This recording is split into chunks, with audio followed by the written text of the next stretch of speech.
I am sure sports. You know me there, from coast to coast representing. I mean, I say this is righteous representing for Omar. You don't know, come get the sports over here from near and far. Boy. Me say I am sure sports, one thing me sure about. When me say sure, that me not doubt.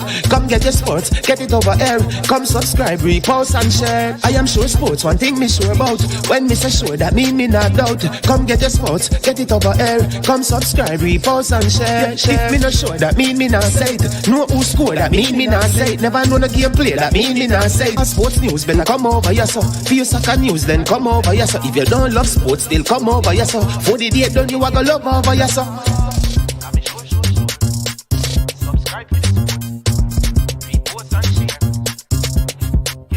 So when it comes on to behavior concerning football, Jamaica is decent. I am sure that if we can get all of these things done, set in place by the end of April, it gives us enough time before the World Cup campaign. Not afraid of no Brazil, no Argentina with these crap of players. We are good enough. Remember to like, subscribe, share. Listen, comment, let me know what your thoughts are.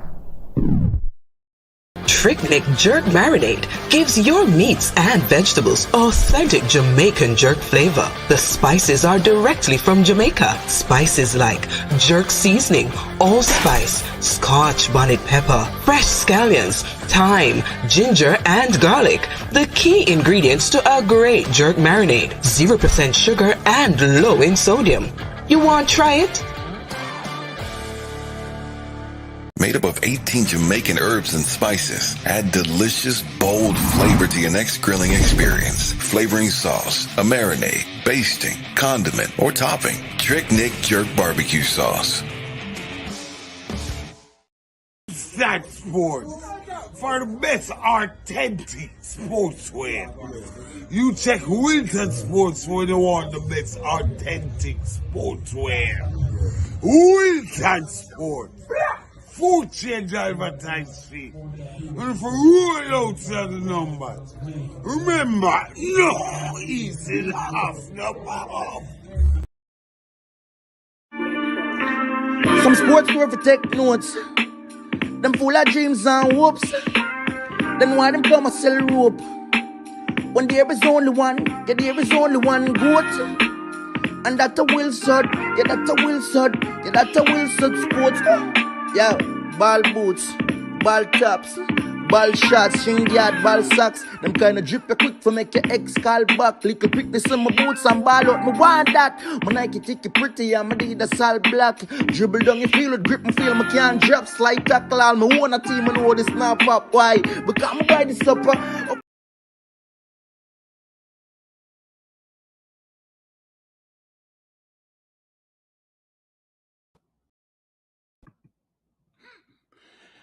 Good night, everyone.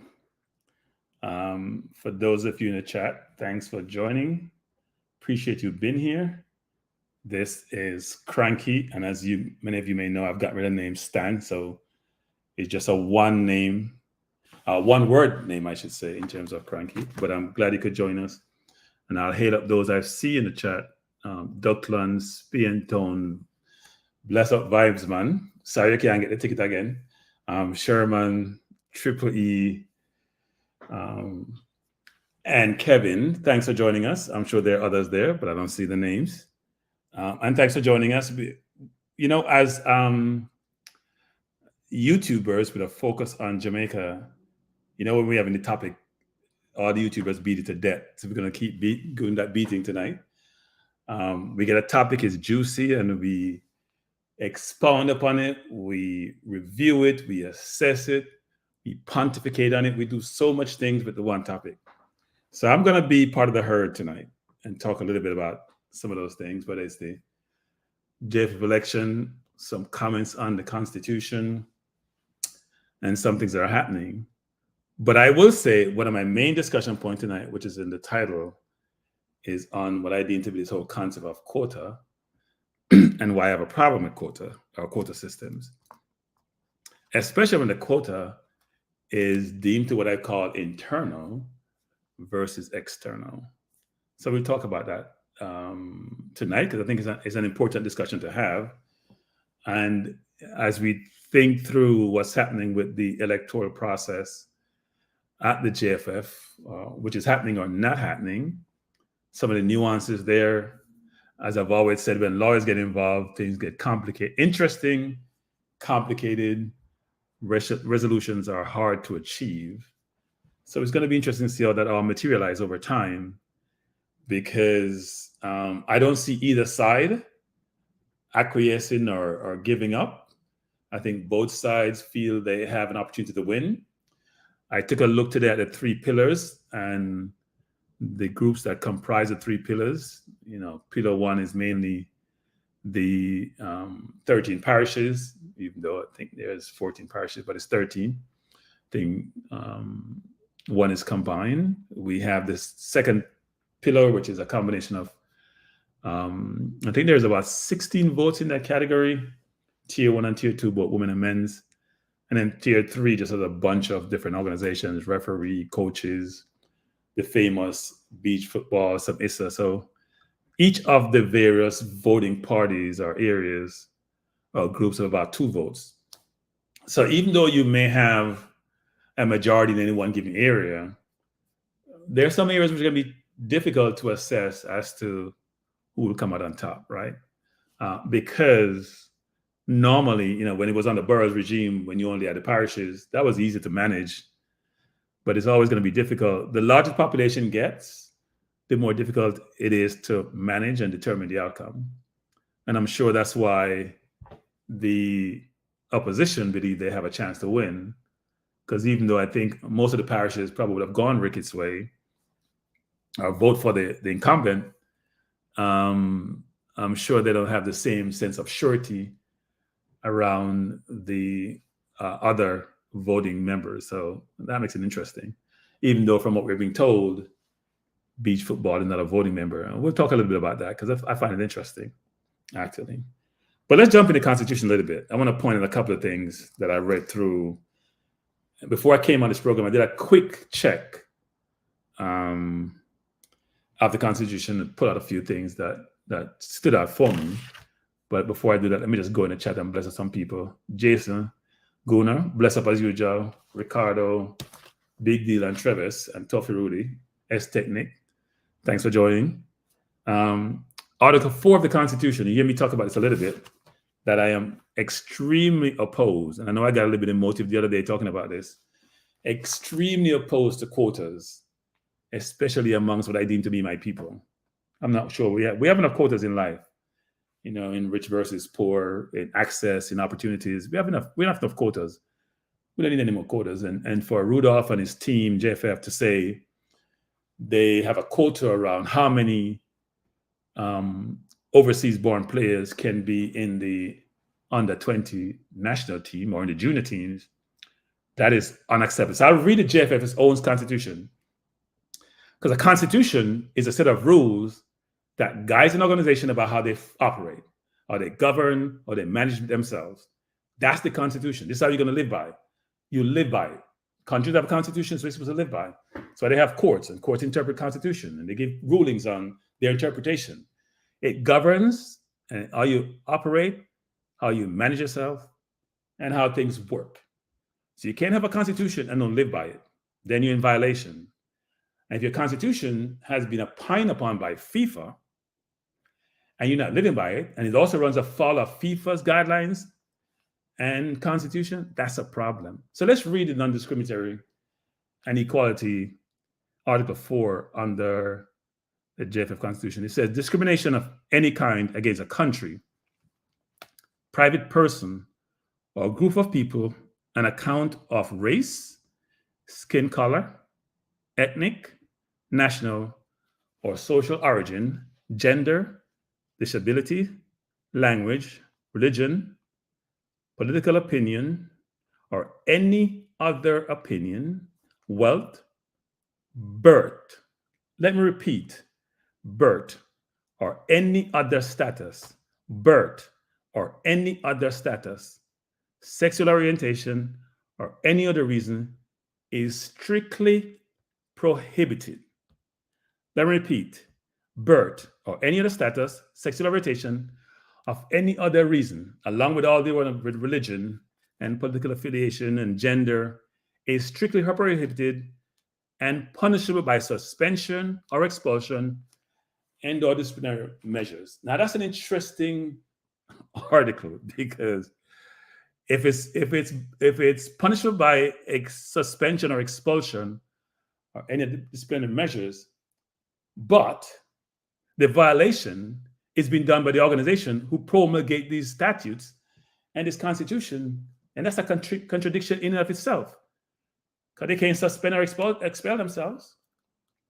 But if it can be clearly pointed out that they are discriminating against certain section of the Jamaican community because of where they're born, and birth is a clear one here, then the question is, how do we resolve this?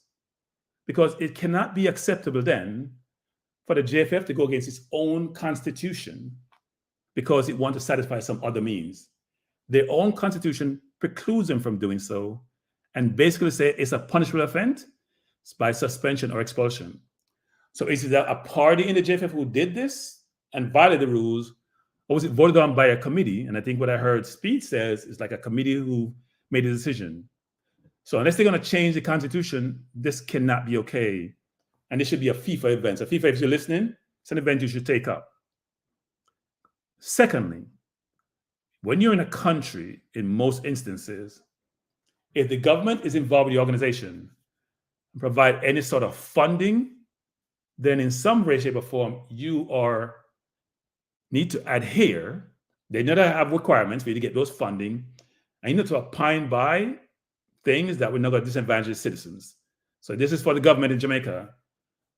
And I know Minister of Sports and Bob's Grange and all those individuals involved, Minister of Sports, this is a clear violation of whatever your statute in Jamaica says concerning how you treat your citizens. I'm sure discrimination is one of them. And if you're a Jamaican citizen by birth, or you get naturalized, then you cannot be discriminated against by an organization who have in its own policy non-discriminatory and equality clauses, and then secondly, is subject to FIFA requirement, which I haven't read their constitution, but I'm sure much have the same thing there, or the Jamaican government, which I'm sure have clauses about discrimination.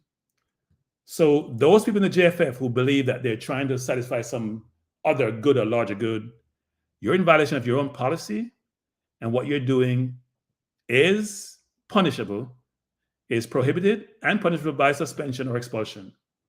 Whether that's your committee, whether that's individual, not sure how you work that out, but it's definitely not acceptable, and definitely can't be right, and definitely need to be rescinded, frankly, because it cannot be right in any way, shape, or form. And I will keep on preaching that until this gets changed, because it's inappropriate, objectionable, and it's not okay. It's not okay to discriminate against anyone. And by the way, guys, for just information about things like affirmative action to me doesn't qualify here. No one is being disadvantaged. This is about meritocracy. And in fact, in the US today, given the Supreme Court ruling about affirmative action in academia, most companies now have sort of amended how they think about this.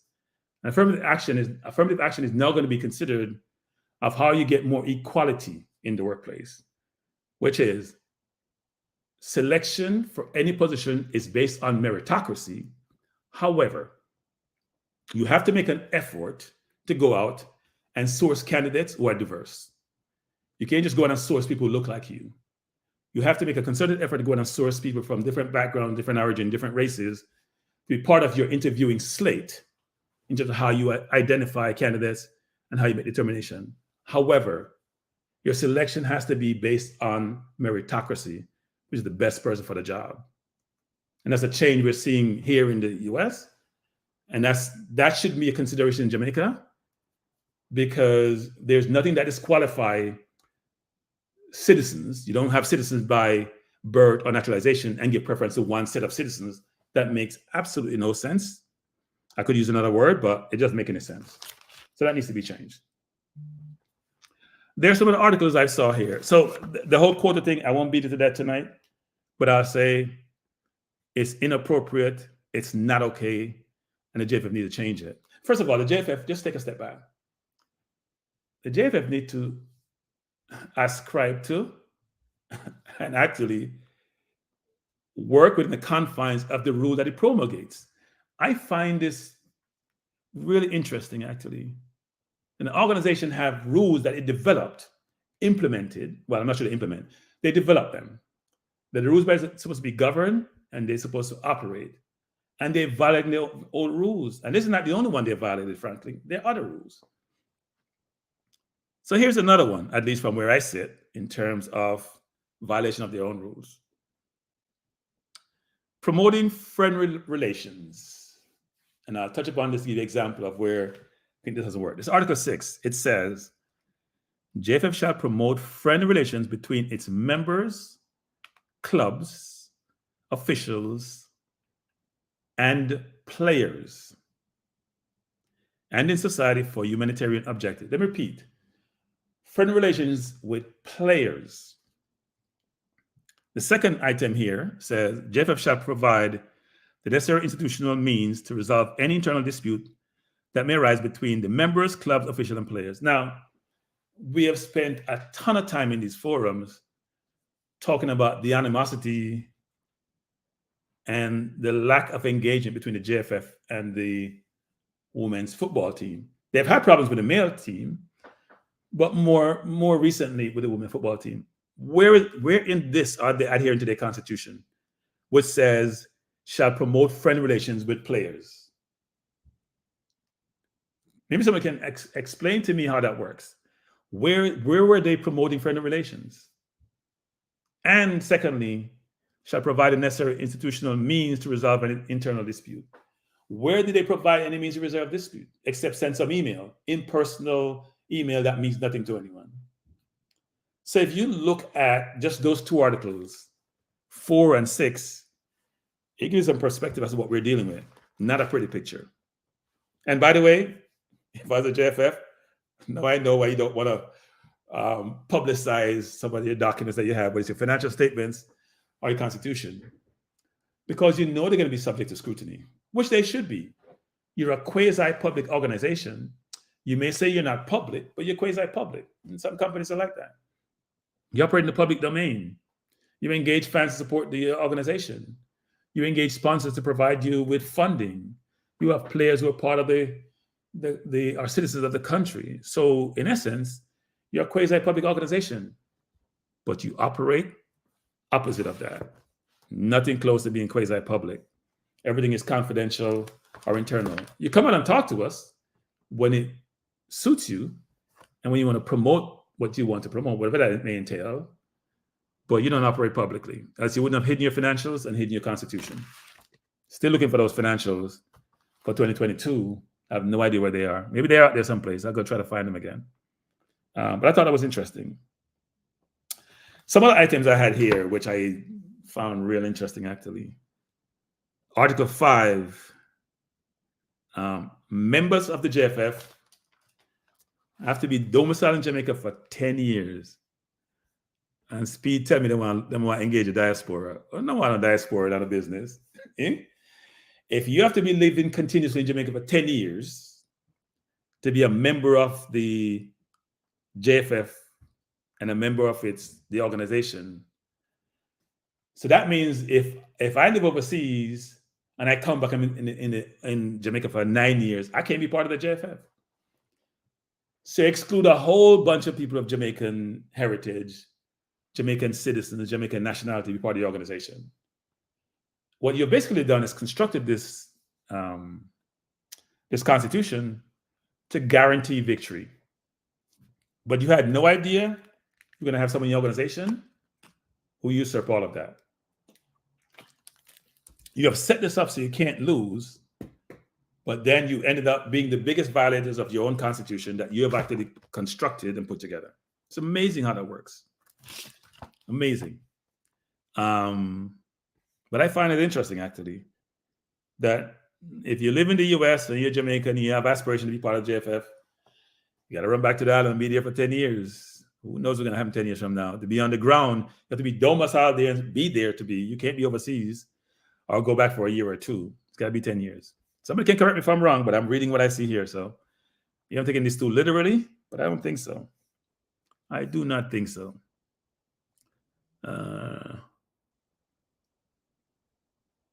I'm going through this right here because I know I had some other items here. Article 13. And by the way, there are some duplicative stuff in here. You go to one section to another section, one article, and they're overlapping. This thing needs to be cleaned up. It needs some sanitizing, actually, the way it's written and the way it's constituted. Article 16 has some interesting item, and I picked out a few that I thought were interesting. Let me just find Article 16 here. So it says, item B says, the members of the JFF had the following obligations. I'm not going to read all of them, a few of them. To ensure the election of its decision-making bodies at least every 4 years. To adopt a statutory clause specifying that any dispute of national dimension rising from or related to the Constitution, regulations, directives, and decisions of JFF may only be referred in the last instance, that is after exhaustion of all internal challenge with JFF, to an independent, duly constituted arbitration tribunal. So in essence, what they're saying here is that you got to follow protocol if you're a member and utilize the means stipulated in the Constitution. Otherwise, if you look at the end of this, it can cause you a problem if you don't follow it, actually. Item G sort of give you some guidance as to what those bodies are. So CAS, CONCACAF, some of those organizations are part of this whole process to take your dispute to get resolution. Here's an interesting one I thought was interesting and ties back to some of the issues we're seeing here. Item H says, to manage their affairs independently. This is the member now. This is the organization is a member of the JFF. It says to manage their affairs independently and ensure that their own affairs are not influenced by any third parties in accordance with Article 20 of this Constitution. What that basically saying is that if beach football is affiliated with the opposition and the opposition is giving them directive and guidance and engaging them, that's an issue. That is an issue. So I heard individuals from the opposition saying that beach football is not affiliated with them. If the JFF can find evidence to negate that or evidence that says that is not the case, then they have a case here about whether or not that party can be members. Because a violation of the above mentioned obligations by any member may lead to sanctions provided for in the Constitution, which could be suspension or expulsion. So that's interesting, actually, if you look through what the requirements are here. And it says, item I says, to ensure that their bodies, so if that's the organization now, that's a member, like beach football. It says to ensure that their bodies are either elected or appointed according to a procedure that guarantees the complete independence of the election or appointment, which says the organization needs to be independent of any other body. It's the way I'm reading this vote. So I thought that was interesting, actually, when you read through some of these items here and you type back to what's transpiring today. Is beach football an independent body? Or are they affiliated with the opposition? The whole quota system and discrimination. The whole concept here of, if you read through the document about the need for independence and inference about conflicts, which if you read through some of the questions posed by the opposition about the conflict between the chairperson for the election committee, individuals within the JFF and their conflicts, it suggests that this Constitution needs to be revisited. Either you rewrite it or you make changes or you adhere to it. You have choices. But it can't be okay. It cannot be okay for the JFF to violate its own Constitution that it wrote and that it implemented. It's inappropriate. And I'm not sure how anybody can get comfortable with that. Somebody texts me and says, it's an interesting comment. They say the descendants of slaves have now become the slave masters. Yeah, that happens. I'm not sure slave is the right analogy, but it does have some application here. Basically, it's not appropriate.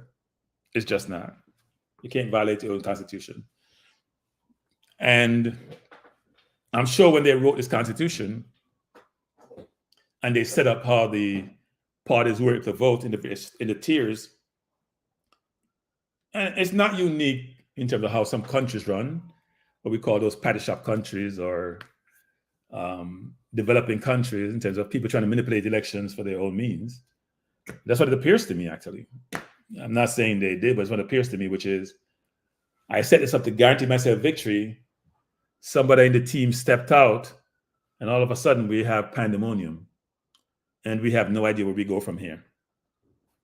Because the question that arises is, after the court ruling is decided, when they go back to court next month, whether or not, what can the court decide? Is the court going to say you're going to force to accept the members? Because based on the evidence we have gathered, and we have seen, the Beach Football Association, the original one, needs to be a member. And if they said that, that would have to mean beach football satisfy all the requirements, and there are a number of them that enables you to be a member. There are a number of them about financials, about minutes, about how you operate, about your governing body, about your independence, undue influence, or there are no such undue influence for your organization. So it's really interesting if you look through this as to, I'm curious to see how the courts will rule on this and what directive the courts can provide. Because as you know, FIFA doesn't allow, except in one country's case, interference in its processes, including its members' processes. So the question is, the court is interfering. And I know that the opposition is being cute by saying, oh, well, this party is not affiliated with us, they're not a member. Well, they're going to the court to say they are a member. And if the court says they're a member, then a member did take the organization to court, which is in violation of the Constitution and in violation of FIFA guidelines. So we can go around in circles and be cute all we want and be legal as we want and use legalese in gray areas to manipulate, but it comes back to substance. Substantively, what are you seeing? What does it look like? If the courts are your member and the JFF is now have to make a decision because they have satisfied all the requirements, that a member did take the JFF to court, and then we'll see where FIFA comes in all of this. But again, I don't have a lot of confidence in FIFA. FIFA has proven in the past to be corrupt. I don't know if they're corrupt now, but they have not necessarily been an organization with integrity, frankly. So you can't rely upon FIFA for anything, frankly. We'll see what they do, actually. Because they signed off on this constitution, and I wonder if they're aware of some of the violations the JFF is undertaking with this constitution. It's really interesting. And as I said before, there's no way I see the opposition or either the JFF giving up in this whole process. So it should be really interesting where we go from here. But it is disappointing to see where we are, because we're at a point now where I think a lot of people are happy, not necessarily what happened with the girls, because we're not, we're very disappointed, but with the men's team, where we're in two major competitions, and you would love to give the JFF credit for the achievements of the women's team and the men's team, but you find yourself getting frustrated with what's happening. So the brand is taking a beating, even when we're having success on the field. I'm not sure anyone can think that's okay. That makes absolutely no sense. For most, apart from Spain, frankly, who sort of self-destruct when they won the World Cup, you don't see a lot of people having a lot of success, but the administration getting beaten, actually. That's a little bit interesting how that works. Seems like a contradiction. But that seems to be the case nowadays with the JFF. And sometimes we want to give them credit, but it's hard. And even though their manifesto gave themselves a lot of credit for their achievements, I've always asked the question, is it because of the JFF or despite the JFF? Now, I'm sure a lot of people are just anti the JFF and believe that any opposition is better than the JFF. And I'm not sure that's the case, actually. I have seen the opposition. I have heard the opposition. And frankly, I'm not sure they're better. Now, I don't know all the parties in the opposition. I've heard of some of them. Dave Cameron is one in the video who we know is involved with West Indies cricket. That's well known. You'd have to talk about that. Raymond has been part of the JFF for donkey years. Donkey is the right term. And he said he has no influence. And I keep laughing about that statement because if you're part of the company, you have no influence after 18 years and you have a vice president position, it says any and everything. And by the way, it is my understanding that this esteemed team that came together to form the opposition selected and or elected Raymond to be their leader, which to me says a lot, actually. A lot. And that's why I don't have the confidence in this team as I may have had just based on the resumes. I'm not feeling that same level of confidence. I have concerns. So I'm willing to take, this is my soliloquy. I'm ready to take some calls and questions in the comment section. But I'm not going to stop with this whole quota thing. It has to be reversed. Sorry. Not buying the 7-member. If the team is entire locally born because of merit, I'm fine with it. And if it's all overseas born because of merit, I'm fine with it too. And if half and half because of merit, I'm fine with it. But you can't disadvantage people who are citizens, persons who are citizens, because of where they're born. Sorry, not buying that. They're citizens. And they're supposed to be afforded all rights and privileges, and I say this 1,000 times, of a citizen of that country. And I'm a citizen here. I'm a citizen of other countries too. But I would be losing my mind if somebody tell me here that a citizen here could do something that I couldn't do, except for being the president of the United States, and even that being challenged in court. I'd be losing my mind.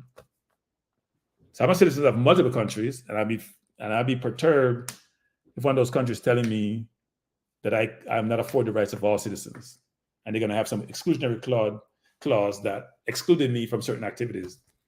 Not buying that. I'm passionate about it, so that's not happening. But I do want to take some calls. If you want to call in, drop the number. I wonder if management's around to drop his number. I'll just drop my new number. But I'm glad to take some calls. The number is there, Kranky. Yeah. Please call the number. It's 876-373-6449. Don't ask any hard questions, by the way. Again, it's where's the number? Just run across the stream. 876-884-7390. It's 876. Did I just say another number? What is this number, management? It's not the right number. Call in at 876-3736. Okay, I saw right the JFF. 87. I can't even get the things right. 876-373-6449. That's the call-in number. Yeah. So A. Henry saying they recruited Mr. Anderson. The Thomas stated that this is the Sportsmax interview. Is a figurehead. He would be overthrown if he gets in. Well, I don't know if he gets in, he'll be the president, but he may not be. You know, Kranky. I don't know how that works. Let me just chime in on. This is my call. Good night to you, Mr. Host, and to all you. Yeah, man. This is Money's Man calling in for the program. Money's Man. Good night. How are you doing? Thanks for calling in. Yeah, what's your question or comments? No, I just want to say I'm here today calculating how many days makes a leap year because I was reliably informed that when it is not a leap year, it's 364 days. So I would like you to help me with that. I thought when it's not a leap year, is it 365 and 366 is a leap year? I mean, why would you reduce the number? You only increase. You can't reduce. That's what I heard that today, so I was wondering how that works. Like when it's not a leap year. Anyways, moving right.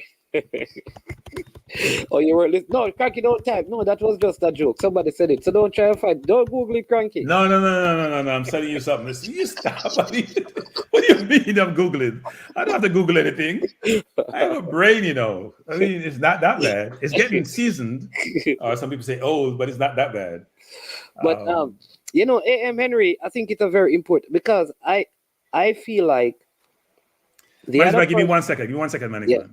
Keep talking. Yeah. Keep talking. One Yeah, second. man. So I feel like the other persons, I like A.M. Henry's point because I've been thinking about this, that the whomever the other persons are, they didn't think they have the sort of clout amongst the delegates to win the election. They believe that he has the best chance to win, but he may not be the best person to lead. So I think your point, A.M. Henry, is something we need to bear in mind, that the truth is he may win, but not be the leader. I don't know how that works. So I'd love for Kranky to kind of see if that is in the Constitution. How can, can a president be removed without an election? So, for example, if the Jamaica Labour Party are in power, can a next person from the party lead through an internal election without an opposition contesting it? So could they just say, okay, he's stepping down as the leader and this new person will lead it,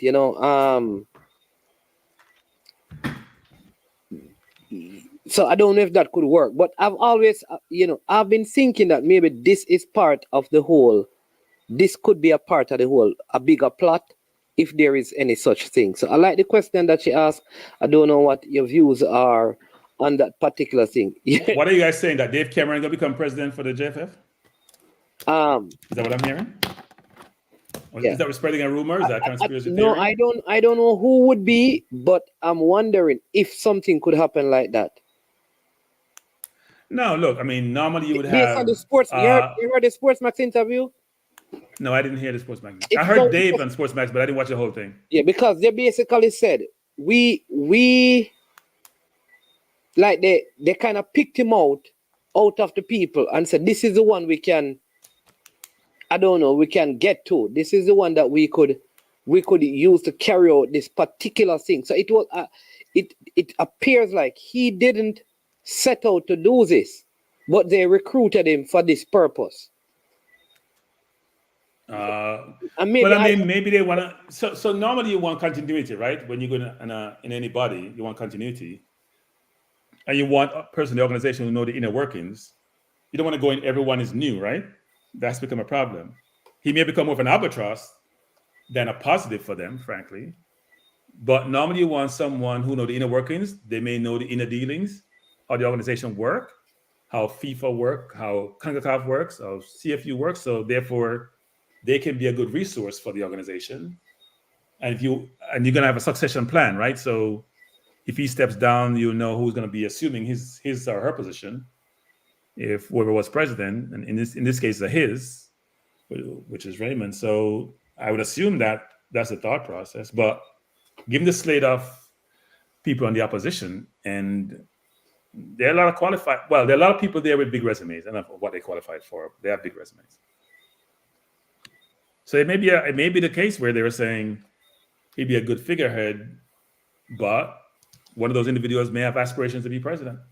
But how does they may have already made that decision? That's what I'm saying. How does it work? Will he still hold the post as the president, or will he step aside and let somebody else be the president? Well, the Constitution should have addressed that, shouldn't it? That's what I was asking, if that is... Because that would be the president now under the auspices of the Constitution, which should talk to succession planning. Like in the US, for example, the vice president or the head of the House, if the vice president is also incapacitated, who will become president. So the Constitution should speak to that. I can't recall seeing that. It may be there someplace. Yeah, so I'm wondering, could I don't know how it works, but even in politics, could someone just run to win the election, but they don't want to be the leader? So I'm going to win the election, and then when it is done, I walk away and you become the president. I've never heard of that. Yeah, that's what I want to know, how that works. Yeah.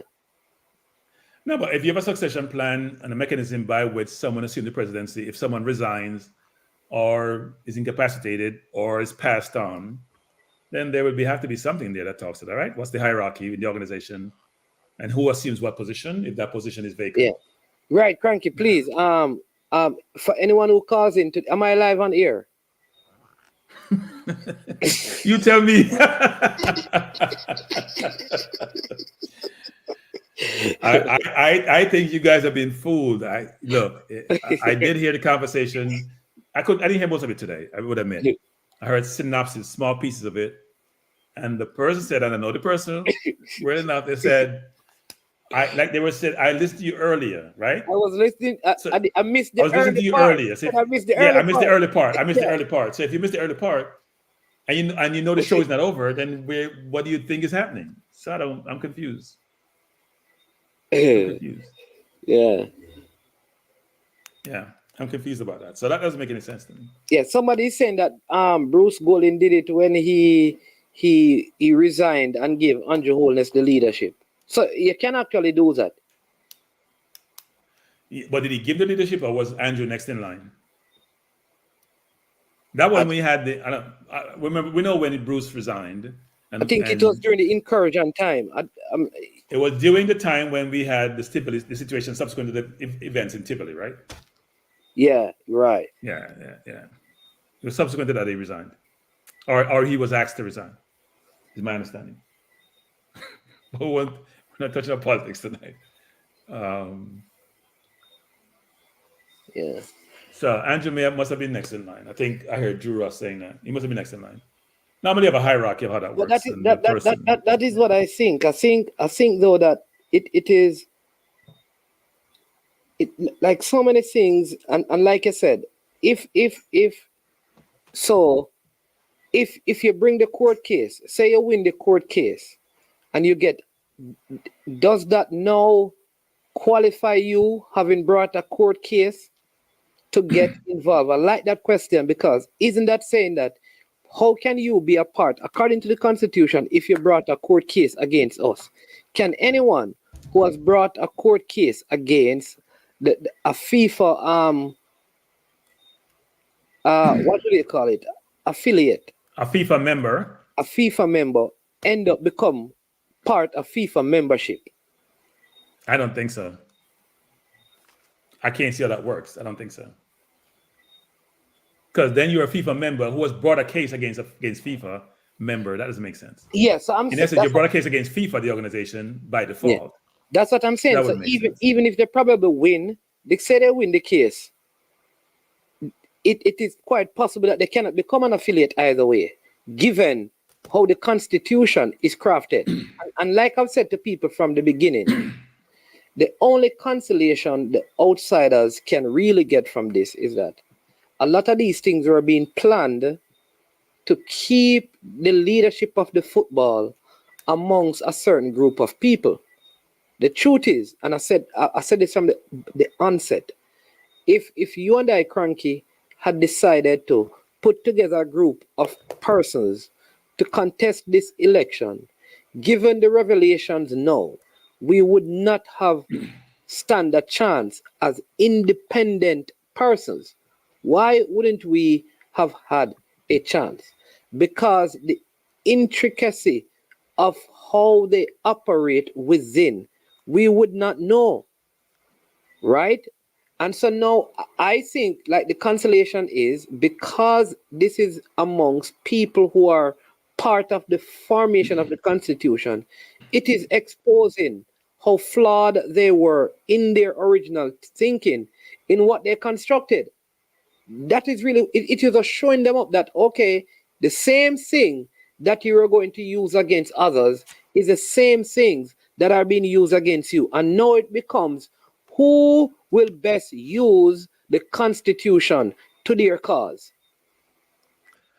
I don't see a resolution this next man. I think we're gonna have a mess. I think we have a mess in our hands, and it's getting worse by the day. That's when you lack integrity, frankly, and I'll call it that. When you lack integrity and you are constructing something just for your benefit and at the expense of others, and somehow part of your regime decide to step out and oppose you, you end up with a mess. And this mess only will get worse. this mess only get worse. You see what I brought up tonight about discrimination and quotas, which to me is all part of this whole FIFA thing, and FIFA should know about this. And I'm sure they'll get this information. And that's not only that, though. If you look at the criteria for membership, and you hear the opposition bring up things such as a number of parishes are not registered on the Company Act, the conflict between a number of different parties, the beach football they've raised so many different things, which individually may not be detrimental to the JFF, but it collectively will be. And when you write a constitution just to benefit yourself, you basically deserve what you get. You didn't write it as patriot. You didn't write it to get the best qualified people to be involved in football. You didn't write it to be, what I'm going to use my own words, agnostic. You know, some people tell me that agnostic relates to religion and all that and deity. No, agnostic can mean, you know what? You're indifferent to what it entails. You didn't write it to be, you wrote it for your own purposes, just for yourself, just what you want to achieve, just to keep yourself in power. And I'm telling you, you deserve whatever you get out of this. The only problem I have with this whole thing, and I'm perturbed about, is we want to watch our national team play football.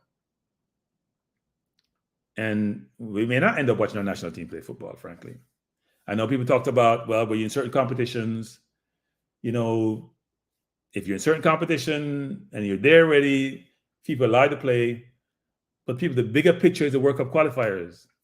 It's the one time in history where we have a good chance as any, more than most, to make the World Cup. Yeah. Sorry, Kranky, I lost it here. But here's what I'm saying, right? So all of, and this is why, like, if someone don't decide, okay, for the greater good, I'm going to leave this alone and say, this is what can happen. Fix what needs to be fixed. If that doesn't happen, like I said, I believe there's no end in sight. I'll tell you why. Now, and again, it comes back to this thing. All of these parish presidents sat down, right? Sat down and they formulated this with parish presidents who now some of them are saying are not even, they should never be a part of any process because they are not registered. Therefore, if you're not registered, you should not be formulating a constitution. You should not be creating bylaws. You should not be a part of any executive decision. No company gets people to make decisions on a board who are completely unaffiliated to the company. So how then all of this was formed by people who were not? So shouldn't they at first check all of those things and say only legit people can work on our new constitution? You have to do that.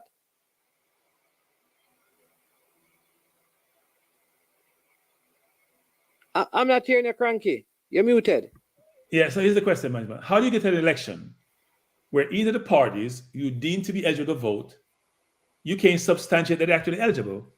Yeah. When you're supposed to have an election committee and a selection process to make sure you check off every single item required in the Constitution for you to be deemed a member to then to be able to participate in the election. That escapes me. I am confused. So you are creating a constitution. Part of your constitution is that Pillar 1 will have the 13 parish presidents. You write something about them being registered, how they ought to be registered, and all of you sat down right there, put that in there according to your constitution, and you are now saying that they didn't get ready. So why would you put it in there if you're not? Why would you put it as a requirement in your constitution to be registered and you are not registered? And these people signed off on it and said it was unanimously voted on. So whatever was in there, they were agreeing that these people were qualified, Kranky, to write the Constitution, which is suggesting to us they believe that you're qualified to vote. Because the question is, if is it depending on which side you are, and this is again the matter of integrity. Is this an issue because you are not planning on voting for us? Or is it an issue because we have a problem with the whole Constitution and it needs to be ripped up? Is the Constitution the problem, or the fact that you're not going to vote for us is the problem? What is the real problem? Probably both. So the Constitution is the problem. It's not the most well-written document. It doesn't stand up to scrutiny. It's not being adhered to. It may have been constructed by parties who are not members and therefore may not should have been involved in forming the Constitution and contributing to the Constitution. It also is around the whole voting process, right? Which is the people who put together the Constitution want to make sure they win the election. And therefore, they want to make sure only parties, first of all, they want to make sure. Yeah. Go ahead. They want to make sure that the individuals. You think, Kranky, if you and I, because none of the parish presidents would have voted for you and I, do you believe if there was no Raymond Anderson, there was the Kranky party for Jamaica's football, or the OK party, Omar and Kranky. We call it the OK Carol. so let's use that for the sake. You believe that these people would come out and then say, all right, yes, these people are coming up against us. Please know, OK party, that these 6 parishes will not be able to vote. They would not, because those parishes would be voting for them, not you and me. Right.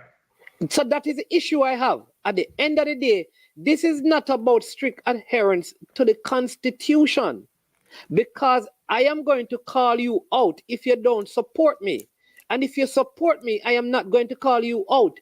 And that is the issue with the football. The only reason why this has come up is because you are not supporting me. So if you are supporting me, I'm not going to call you out. And that is the issue I have. And I'm talking both sides of the thing. Right. And people, that's why I cannot support Raymond. Not that I'm supporting the JFF, by the way. And you'll be like, Kranky, well, how does it resolve this? I don't know, but I'm not supporting Raymond. It's part of the organization. He's calling out these things now. He's affecting my football. But he was part of the whole party who put this together. He was a key person who got the contribution in its draft stage and therefore should have read and known exactly what comprised this Constitution. 3 years. But he cannot be absolved of anything that's in here, and he cannot be deemed to be an innocent party to all of this. Yeah, there you go. This is what I'm saying. At the Congress in December 22, when the Constitution was ratified, who were the 7 affiliates listed in Pillar 3? And I like this one up here is the 13 parish presidents.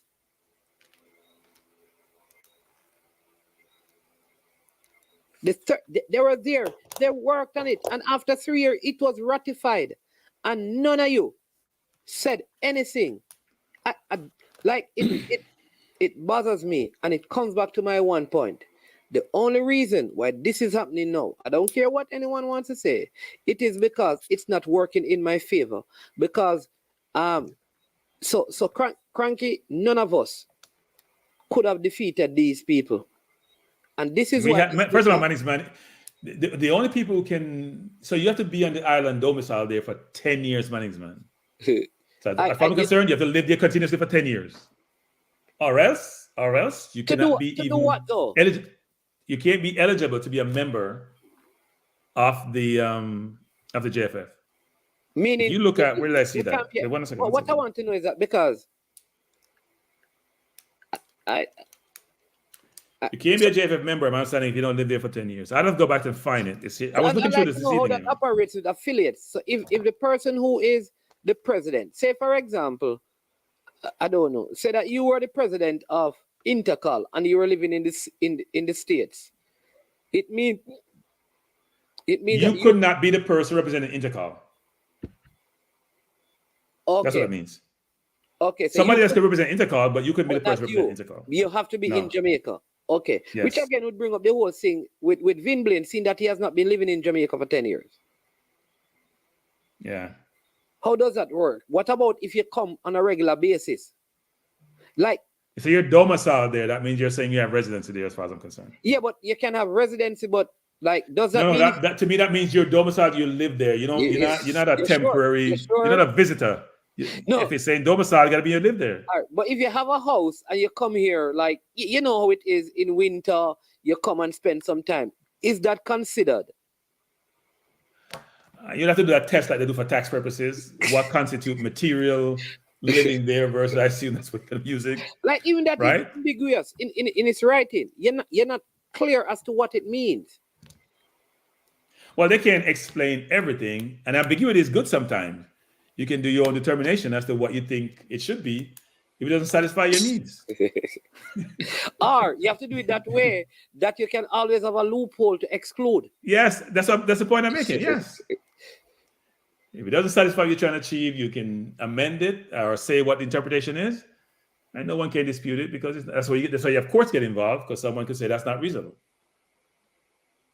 But no, if you go to the Constitution, you start really digging deep and trying to decipher it, you'll be amazed at some things that you see there, and then you can challenge and question and say, this doesn't make sense to me, or this is exclusionary. Like I've said before, Manixman, Jamaica is no longer the rock. We're making this with that whole domicile requirement, making it seem we only want people on the rock to be part of it. And we're seeing that in Jamaica, you need more intellectual capital. Yeah. Speed is on the Volleyball Association. Speed is on netball. Speed is coaching Cavaliers. Is on the JIF. I mean, how many roles do you want? I think he used to be the president of the volleyball thing. I don't think he's here. But I'm saying, how many roles do you want? You can't be everything to everyone. Spread the wealth. Get some more intellectual capital. Source the capital from across the globe, and have the capital come help you.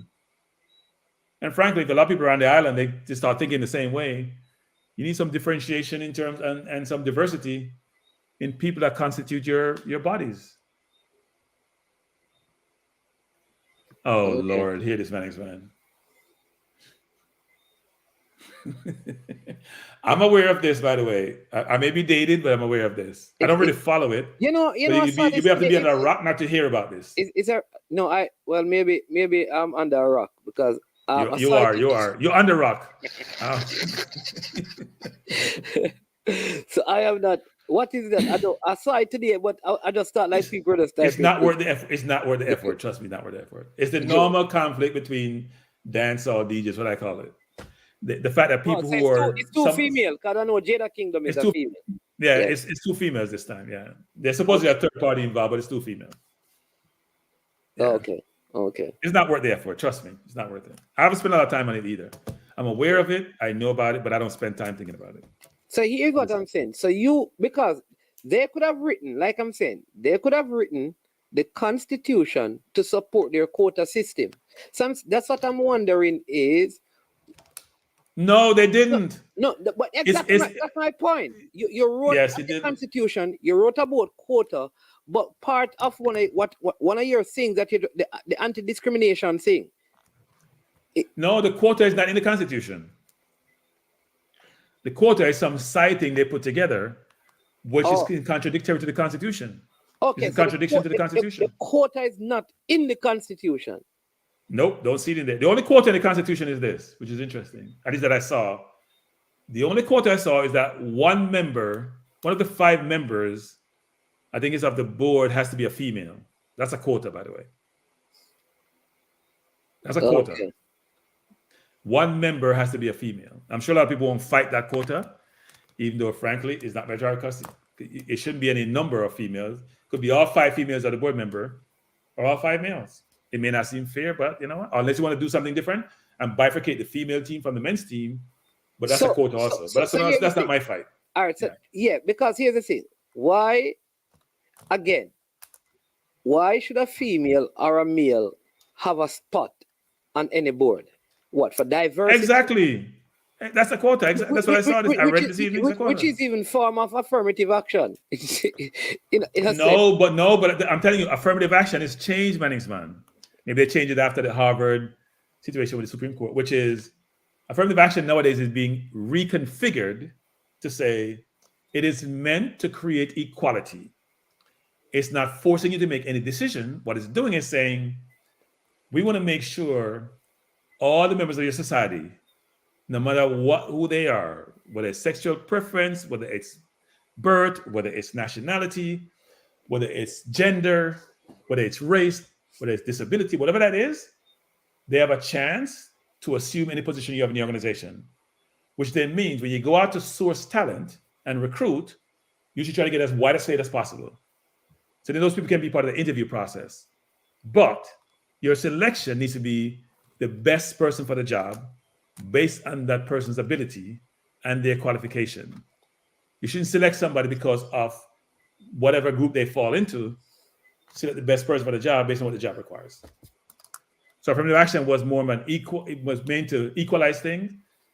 That's now being moved away from to say it was first meant to help the disenfranchised and those who have been hurt in the past. It's now meant to be a more of an equality type program to say people should all be treated fairly, give the same opportunities, but it should be based on meritocracy. The thing is, I think they could not have written it in the Constitution. And that is a problem because it has been problematic. So it has to be like some sidebar somewhere where they speak about it. And I'm going to because it's going to be hard to put that in the Constitution with the discrimination thing in there. They are contrary. So it has to be something. And this is the issue with it.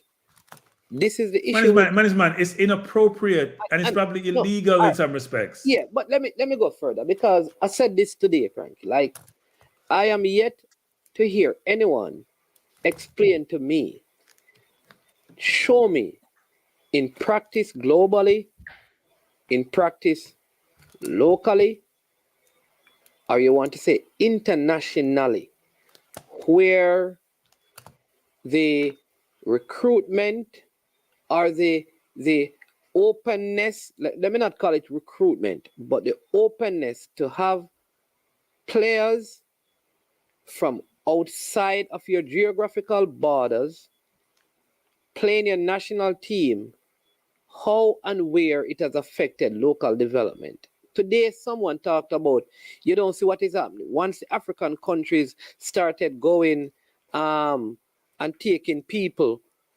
recruiting, don't you see how they have not been doing well? Let me help the person. I don't remember who it was. Let me tell you this.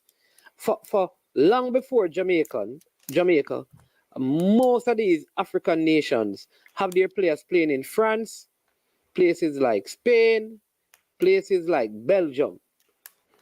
We really weren't following until probably Amokachi and Finidi George. You understand me, Kranky? So we weren't aware. But a lot of them were playing in Europe.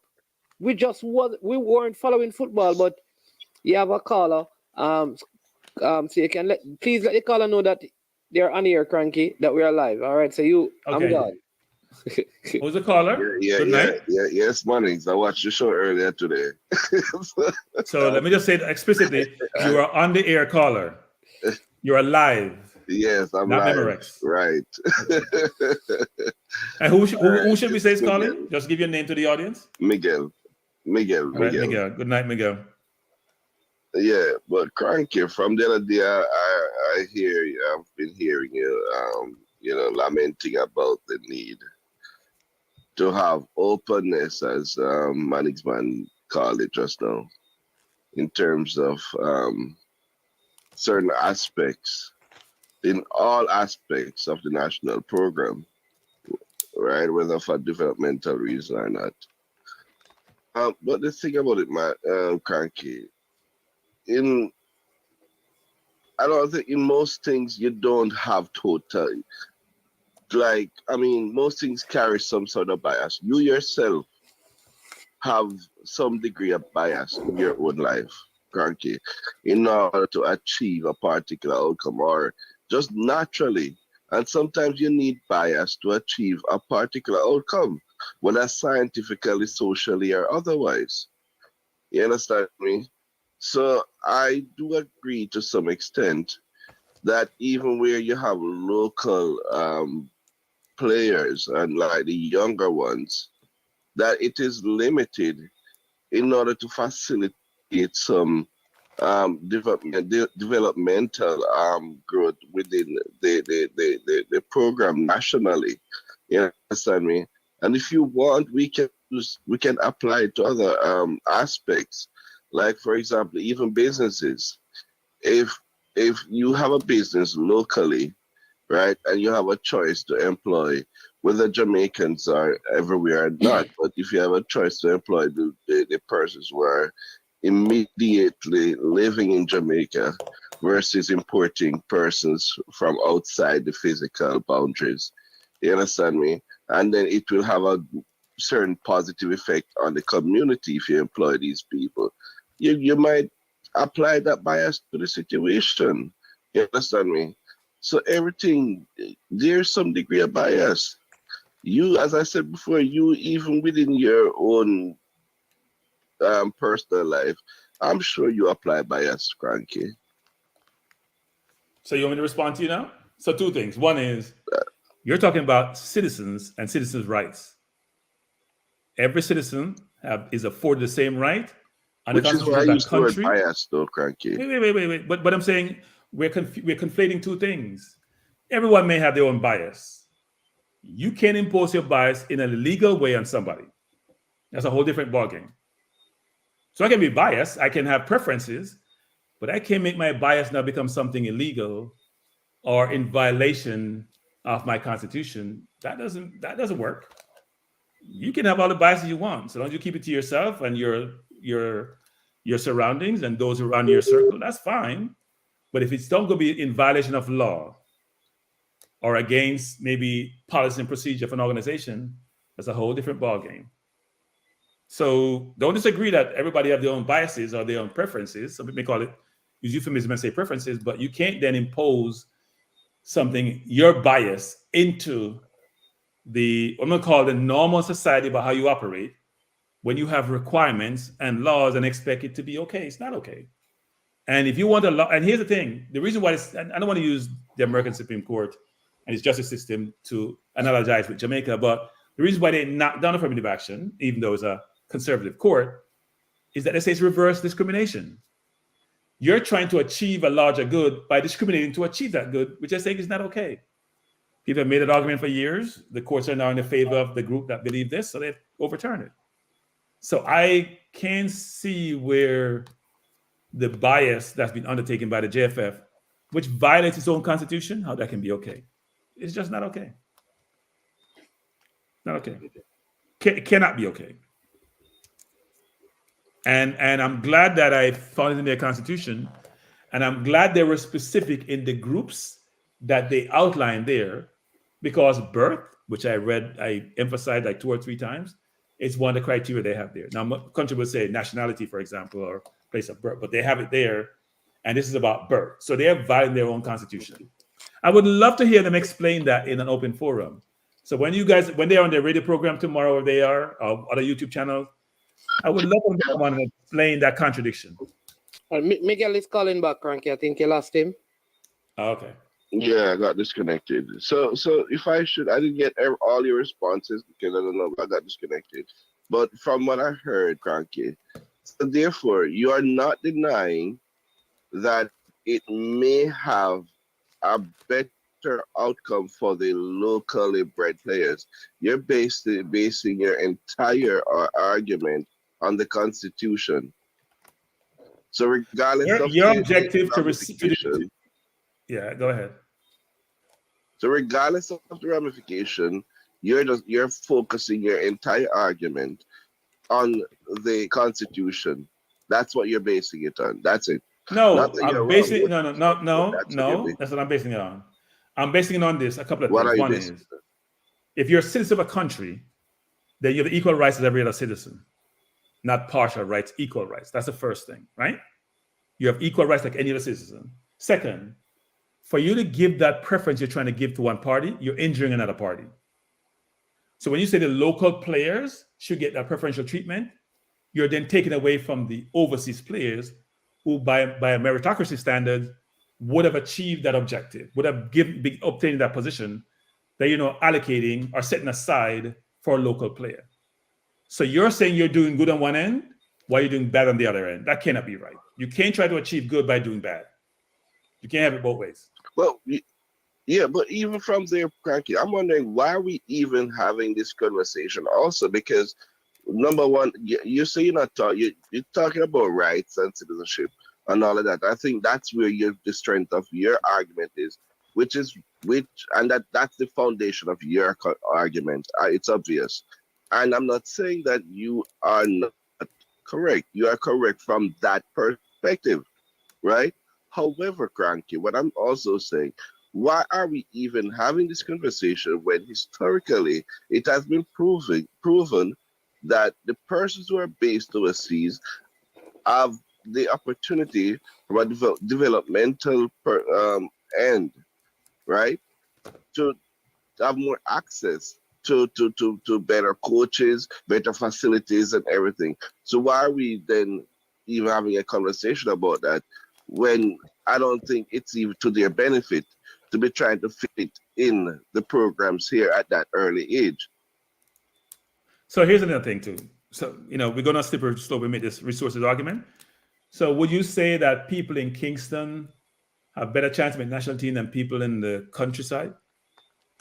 Yeah. Well, I'm sorry? Kranky, don't use that one because that has been the case. No. I know what I'm doing, Manix Man. What do you mean, Manix Man? I know what I'm doing. This is deliberate. This is a deliberate question. I know where I'm going. Better, but the excuses that are generally given for people who live in...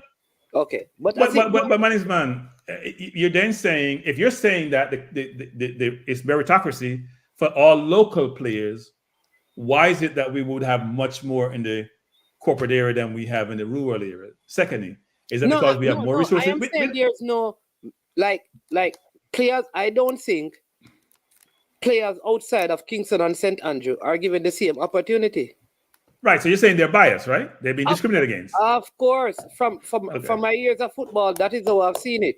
So that's why I was saying to you a couple of weeks ago that they don't just do this to players who are overseas, but players who are in Jamaica. Right, but I'm saying this, which is management. This is the fact that you have a policy. Yeah. Suppose you have a policy that talks to this, tells you everything.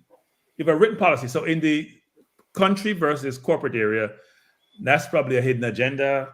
It's probably based on affiliation. It's probably based on access in terms of seeing who plays on a frequent basis. You don't have excuses here. You're basically in your policy. I'm going to select only 7 overseas players going to be in the team. And by the way, if I feel like it, I'll add a few more. Yeah, but Kranky, my thing is that if that age, and I think each time you say that, you must remind the persons listening that they're referring to a particular age group, right? Not generally, right? So if that age is not even much more, it's not much more about winning, but more about developmental purposes, right? And as I said before, the persons overseas have more resources in terms, usually, let me not assume that everybody does, but usually have better access to more resources that will help them to develop better, right? So you're saying if I live in Beverly Hills, Jamaica, wait, Miguel. Yeah, Miguel, if I live in Beverly Hills, Jamaica, my dad is very, very rich, right? And can afford me all the resources to allow me to become a best soccer player. I should be given more privilege than the person who live in Trenchtown. Oh, no, the person in Trenchtown give more privilege than me because my dad is rich. Is that what you're saying? I always hear tell people not to use the extreme examples, Kranky. How is that extreme? It's a fact. It's life. You use resources as your criteria, as your benchmark to make your argument. Using resources. But come on, Kranky. Right. What do you mean? Nobody's studying. But the point is, what is about locally based versus overseas based. That is what they're talking about. And generally, so here's what I'm confused about. Generally.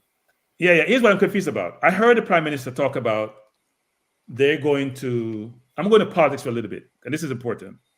Talk about they're going to have no capital punishment in Jamaica, and if it was, forget what the criteria is around the whole concept of murder, but if your murder was say it's deliberate murder, whatever the criteria is now used, or the terminology used, you're going to get capital punishment. You're going to put to death, and if it wasn't deliberate, you get like 40 years minimum. Does anybody in their right mind believe a criminal is thinking before they shoot somebody, well, I'm going to get 40 years and something, I'm going to do it? Or is it going to be somebody who can actually think for themselves, who's saying, you know what, risk reward. If I shoot somebody, I'm going to go to jail.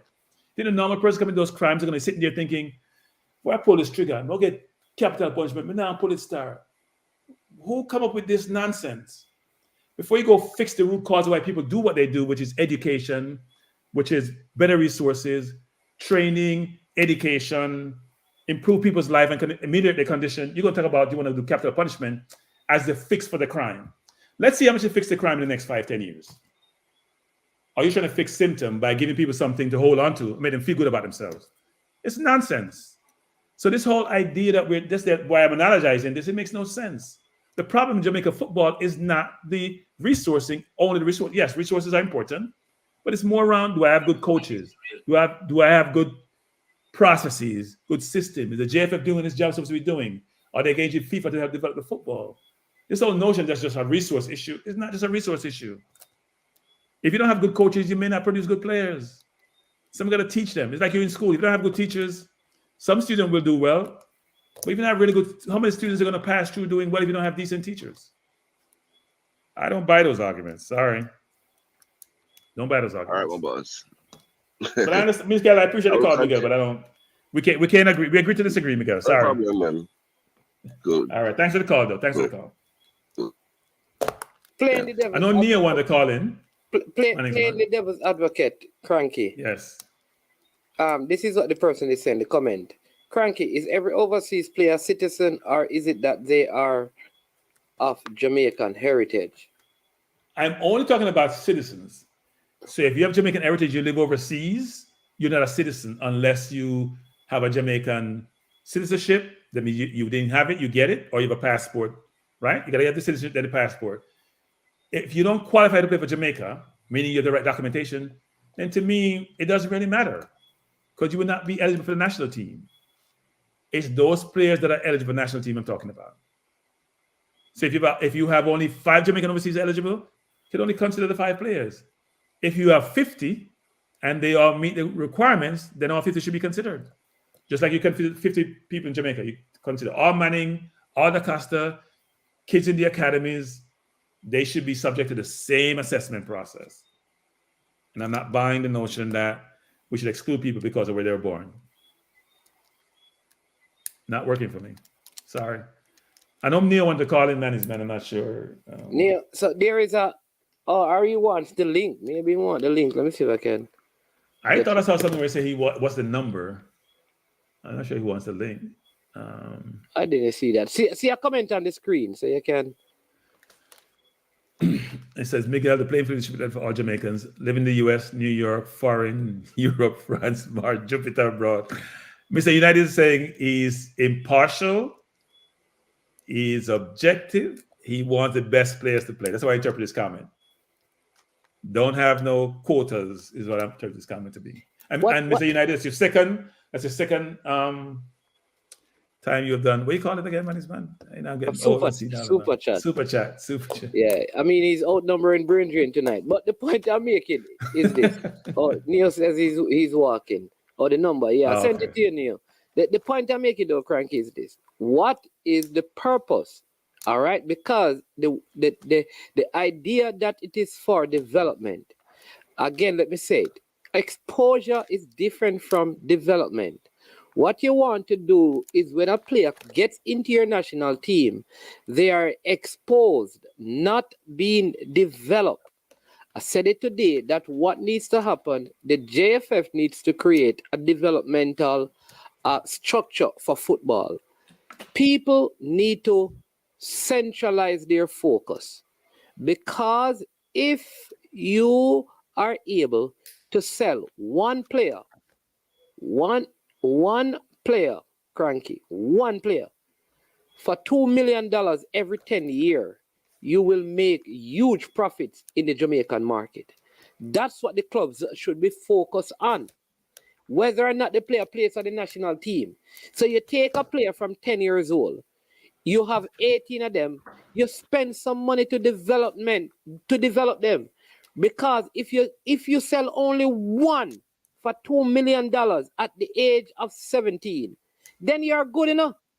That's 380 million Jamaican dollars. I'm not even thinking about the monetary consideration now. Here's my view on this, which is we have Neo is online. Hey Neo, good night. How you doing? Hey Kranky, hey Money, how you doing? Listen, guys, I'm out here walking, but somebody should tell me it's like 18 degrees outside. I'm just saying that. Kranky, are you trying to be a superhero, man? I see all Teslas parked up on the roadside over there. What are you doing? Man, listen, you're right. I don't know something in my head. But Kranky, I heard you talking, and I just wanted to play devil's advocate for a couple of minutes with you. Okay. Right? So Kranky, you and I agree on this issue, generally speaking. Yeah. I heard Management and you have a disagreement on the issue. Right? I think that it's a very interesting conversation, because I hear Management's arguments. He's saying, well, the players who are overseas they outclass their peers in Jamaica at this stage, and they have access to better preparation at that age. So them coming here to participate would actually not serve them well, because they would actually be leaving a more fertile training ground to join this situation where they would be competing against players who frankly have less opportunities than they do, and who it would not help to improve their game overall. Right? I heard your response, which is to say, listen, they're all citizens, and as citizens, they should have equality of access, because you can't discriminate. And frankly, we don't want to discriminate anyway, because we believe making the best players play in the competition will benefit everybody overall. So that's how I understand the differences between the conversation that seems to be happening here. But my question to you, Kranky, is, when we talk about equality in the Constitution, in the JFF Constitution, or notions of equality in the Jamaican Constitution, right? Are we talking about equality of opportunity or equality of access? Because that's the same argument that played out in the United States with respect to affirmative action, because the opponents of affirmative action is saying the Constitution means equality of opportunity, right? Not equality of circumstances. The Constitution cannot make... Not equal... the access is different from the opportunity. I think that's what it... Yeah. Go ahead, Neil. Right.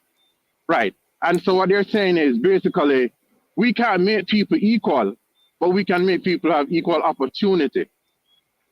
Right? And so the argument is, if the local players, right, if the local players don't have equality of, if they don't have equality of access, if they don't have equality, of resources, access, yes, resources, right? So they don't have equality of resources, and therefore we believe that affirmatively giving them more room in this team is really the way to go to achieve equality amongst the players, because we recognize that the players who reside overseas have better equality of opportunity. Right. So man, that's such a slippery slope.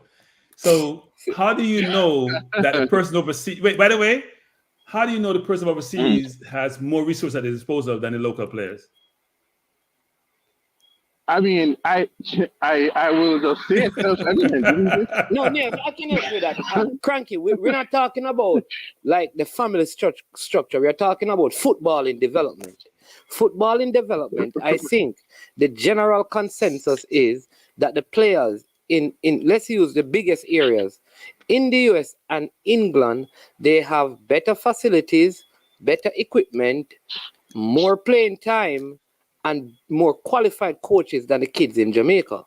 So when I was speaking, I think Nia is going back to the under 15 argument. At the under 15 level, if we say, okay, bring in the kids from the diaspora, I was saying to you that I believe given the opportunities available in terms of resources, there will never ever be a child from Jamaica good enough to make a team because those guys have better equipment, better training stuff, better coaches. And that's not true. Really? That is no. That is not. You cannot say that in every single case. So I'll give you an example. No, right. Wait. Yeah, go ahead. You just made a point. Maybe a point. So you can't say that every kid in England and every kid in the US have better resources at disposal than every kid in Jamaica. So how did Whisper get to Chelsea? How did Bailey get to Aston Villa? How are the kids in Phoenix working? Does one place of academy? Do they have resources? Do they have coaches? You're then saying none of the coaches in Jamaica are good. There are no facilities in Jamaica that allow kids to develop. You're making a blanket statement that goes across all. No, Kranky. No, but it is true, Kranky. There is no academy in Jamaica. There's no academy in Jamaica can prepare our players for what they're going to experience overseas. None. Tell me one. But money's man. You act as if all players in England, where did Pinner come through, money's man? Where did Tony come through? No, but they still have better. Even if Pinner come through the Bush League in England, it's still better than our best league in terms of facilities and equipment, Kranky, and coaching. Let me help you out. Let me help you out, Manins. So, yeah. Kranky, Kranky wants to talk about the individual. You want to talk about individual, right? Right. And we're talking about the structures. No, right. I had to say no. Neil, before you go further, Neil. Before you go further. No, I'm going to finish. Right. Before you go further, though, it's important. It's always about the individual. Yeah. Go ahead. It's always about the individual. They're the ones who bring cases to the Supreme Court. It's always about the individual. But go ahead. Yeah. So we are talking about policies. Okay. Right. So this notion that is all about the individual. Yes, the individual. Yes. Individuals may be impacted differently, but what we are challenging and what you're challenging is a policy. You're not challenging individuals. Yeah. So so telling me that this is always about the individual, I hear about disparate impact on individuals, but frankly, what we're talking about is the policy itself. So I kind of reject that notion that it's all about the individual because I think, as I said, it's about the policy. It's the policy's implications to the individual. But go ahead. Go ahead. And then secondly, I have Kranky on the ropes, everybody. And secondly, no, he's not actually smiling. He can't be on the rope smiling. I'm not ducking yet. I'm not even ducking. Go ahead. and then secondly, we're talking about policies and we're talking about structures, right? Because yes, there may be an individual in England or the United States who has less access than a Beverly Hills kid in Jamaica, or less resources, or less opportunities. But the structures, generally speaking, the structures that benefit players in the United States and England we're talking about comparing first world nations to a third world nation. And when it comes to Jamaica, we not only have third world nations, but we have in the rural areas, we might be talking about fourth world nations, right? So, so there's just not the same opportunity of access, right? It's not the same opportunity. What's the access? What access are we talking about? What access are we talking about? So let me help you, Kranky. Let me help you. Our national stadium is nowhere near to any of the facilities in any way, shape, or form in the Premier League in England. And I would say to you, maybe most of the teams in the championship have better facilities than our best stadium in Jamaica.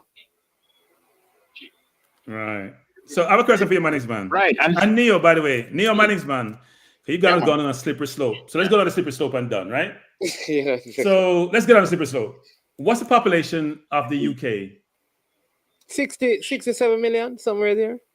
Yeah, call it 67 million.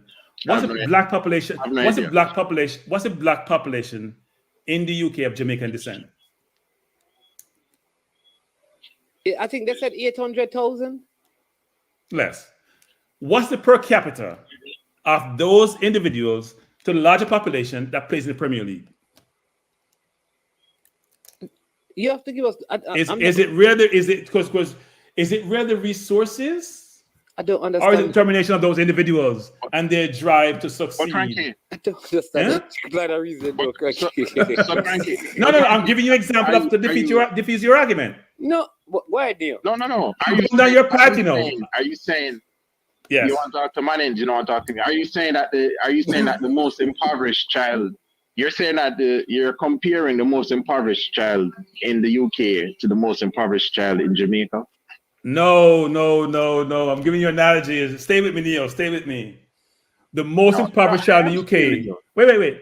Versus the people in the UK with much more resources, who have the majority. So the most impoverished child in the UK compared to the person in the UK who have much more resources at their disposal, the most impoverished child is doing much better than those individuals. Let Per me tell you capita. this, the richest Not comparative. child- Not the comparison. richest No child- comparison.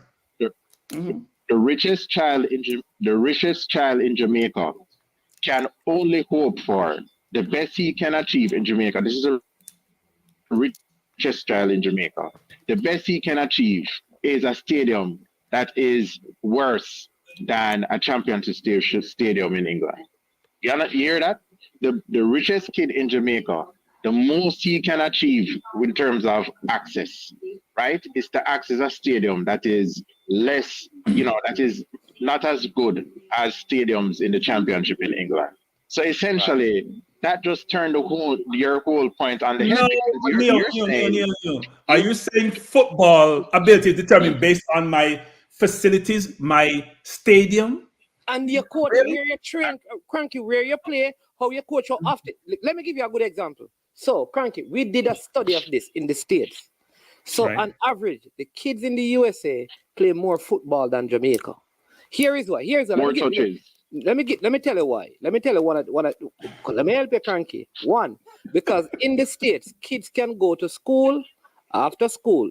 Almost every academy feel that they have on surface have lighting.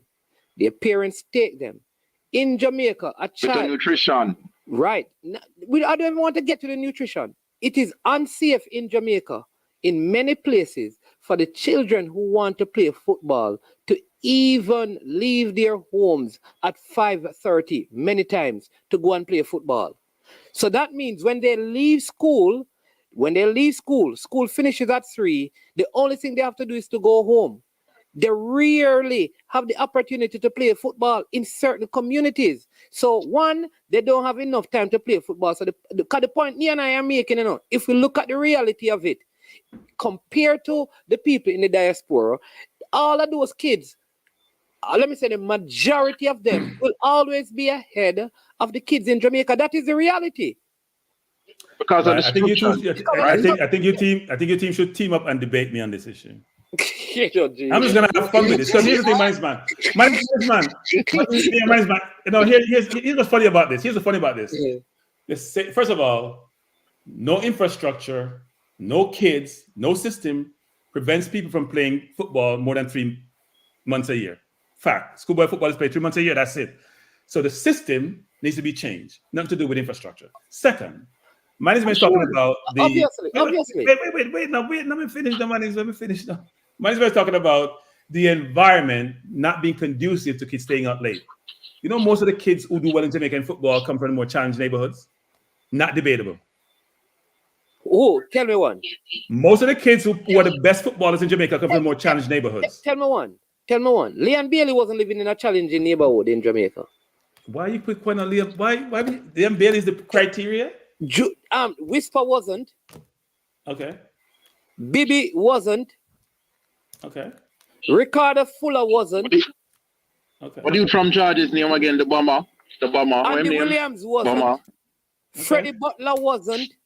Dean Sewell wasn't. Wayne Shelton. Warren Barrett Shelton wasn't. So you're saying most of the best footballers. Wait. Ask me a question. No, we're not saying most of the best. You see now? You could. You want to change. I said most of the best footballers come from the more challenged neighborhood. And Manning's man, you know the history of football. I'm not going to mention one name because man, you don't know how that go Manning's man. You never call David a Manning's man. Because if you say otherwise, you don't know Jamaican football. No, you're and I know you know Jamaican football. You're call like Diego Garden. I didn't mention Diego Garden. I didn't mention Diego. I didn't mention Shamar Nicholson. I didn't mention any of that. I didn't say anything.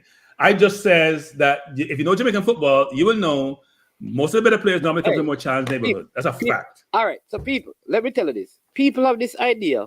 Let me tell you this, Kranky. All right. So that's why I call Ricardo Fuller. Because Ricardo Fuller, a lot of these guys live in Tivoli, right? And some come from over on what they call South Side. Because the South, they normally play for Tivoli Gardens, like the Jermaine Johnson and Kasai Hines and these guys. Let me say this. I think Kasai Hines, yeah. And right, the point I'm making though is that for a child in Tivoli, it is not a challenging community. If you want to go to challenging community in Jamaica, it may be a lot of violence at certain times.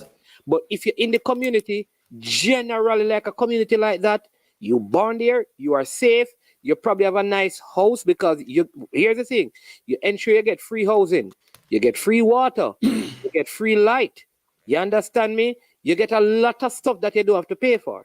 Challenging community for me is some people who live in some deep rural area where when they come from school, they have to go for the goats and the cow. They have Manning, stop. You just tell me up here, Kingston people get put in the national team. So where we talk about rural area for Manning's man?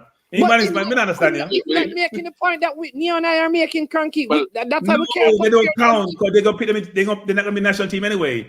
We had under the team and a couple days about 7 and Phoenix about 7 Manning's man. What are we talking about? Go ahead, dear.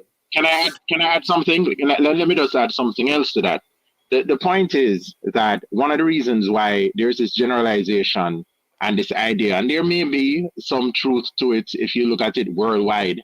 The idea is that kids from poorer communities tend to, quote unquote, as Kranky said, make the better players.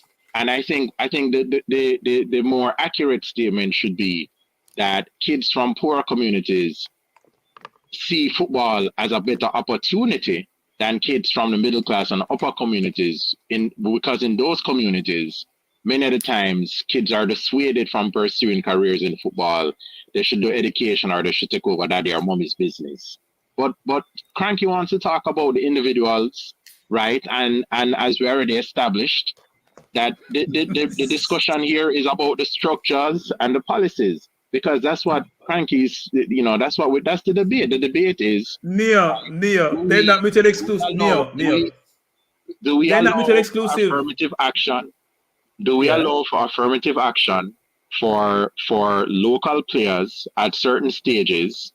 Because we know that given the circumstances that they don't start from the same places on the racetrack, we in certain, in this age group, we're taking this affirmative action for these kids because we're saying that, we're acknowledging that they just don't have the same equality of access or equality of opportunity. And Neo, when you have affirmative action, when you're trying to make up for past disenfranchisement, was because of a country or a system being in place for that disenfranchisement, right? Right.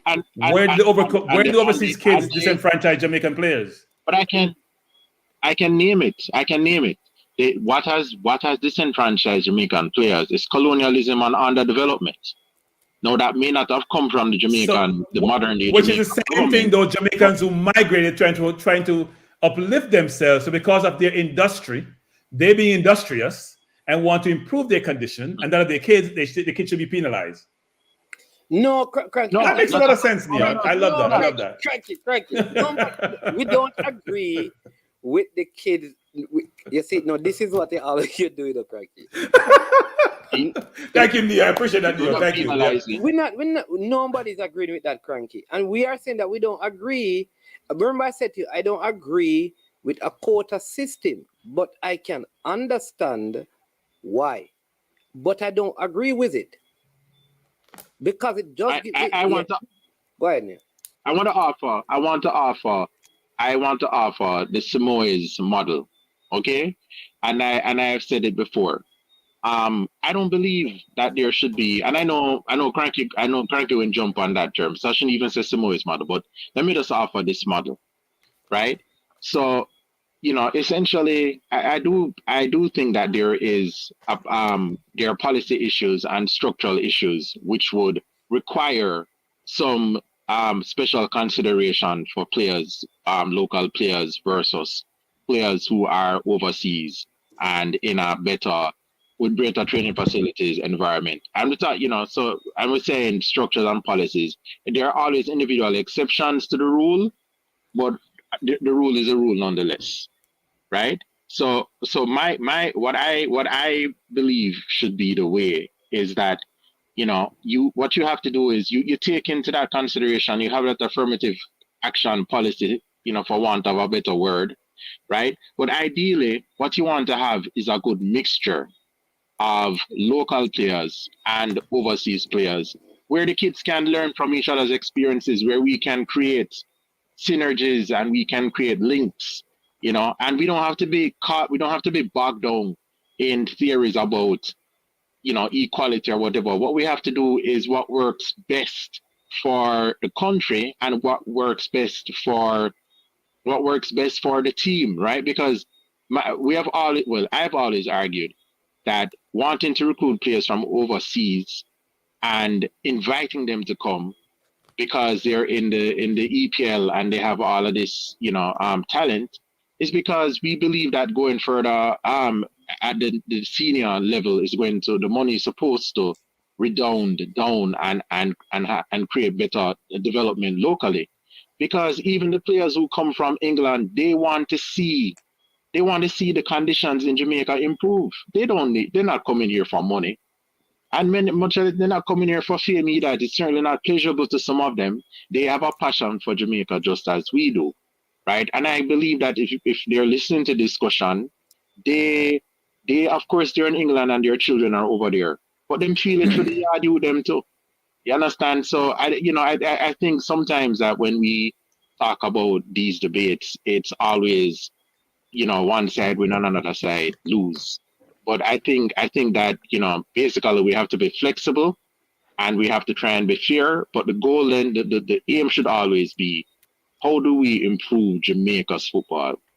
And I don't know, that to me, that is, I think there are elements of what Kranky said that I definitely believe, but there are definitely elements of what Manning said that I believe too. I don't want to take over the show, but I was just listening to the conversation and wanted to give my inputs. You know the worst thing about it? So, and Neil, here's the worst thing about all of this. So people of African descent, when they go to the industrialized world, this is extreme on my part, I must say it anyway, they get discriminated against.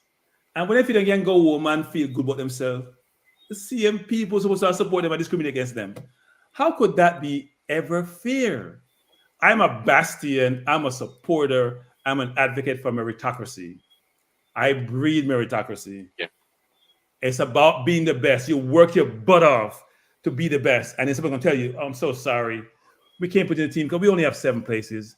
And you're good, and you're better than number 8 through 23, but we can't put you in the team because you know what? We've met for a quota.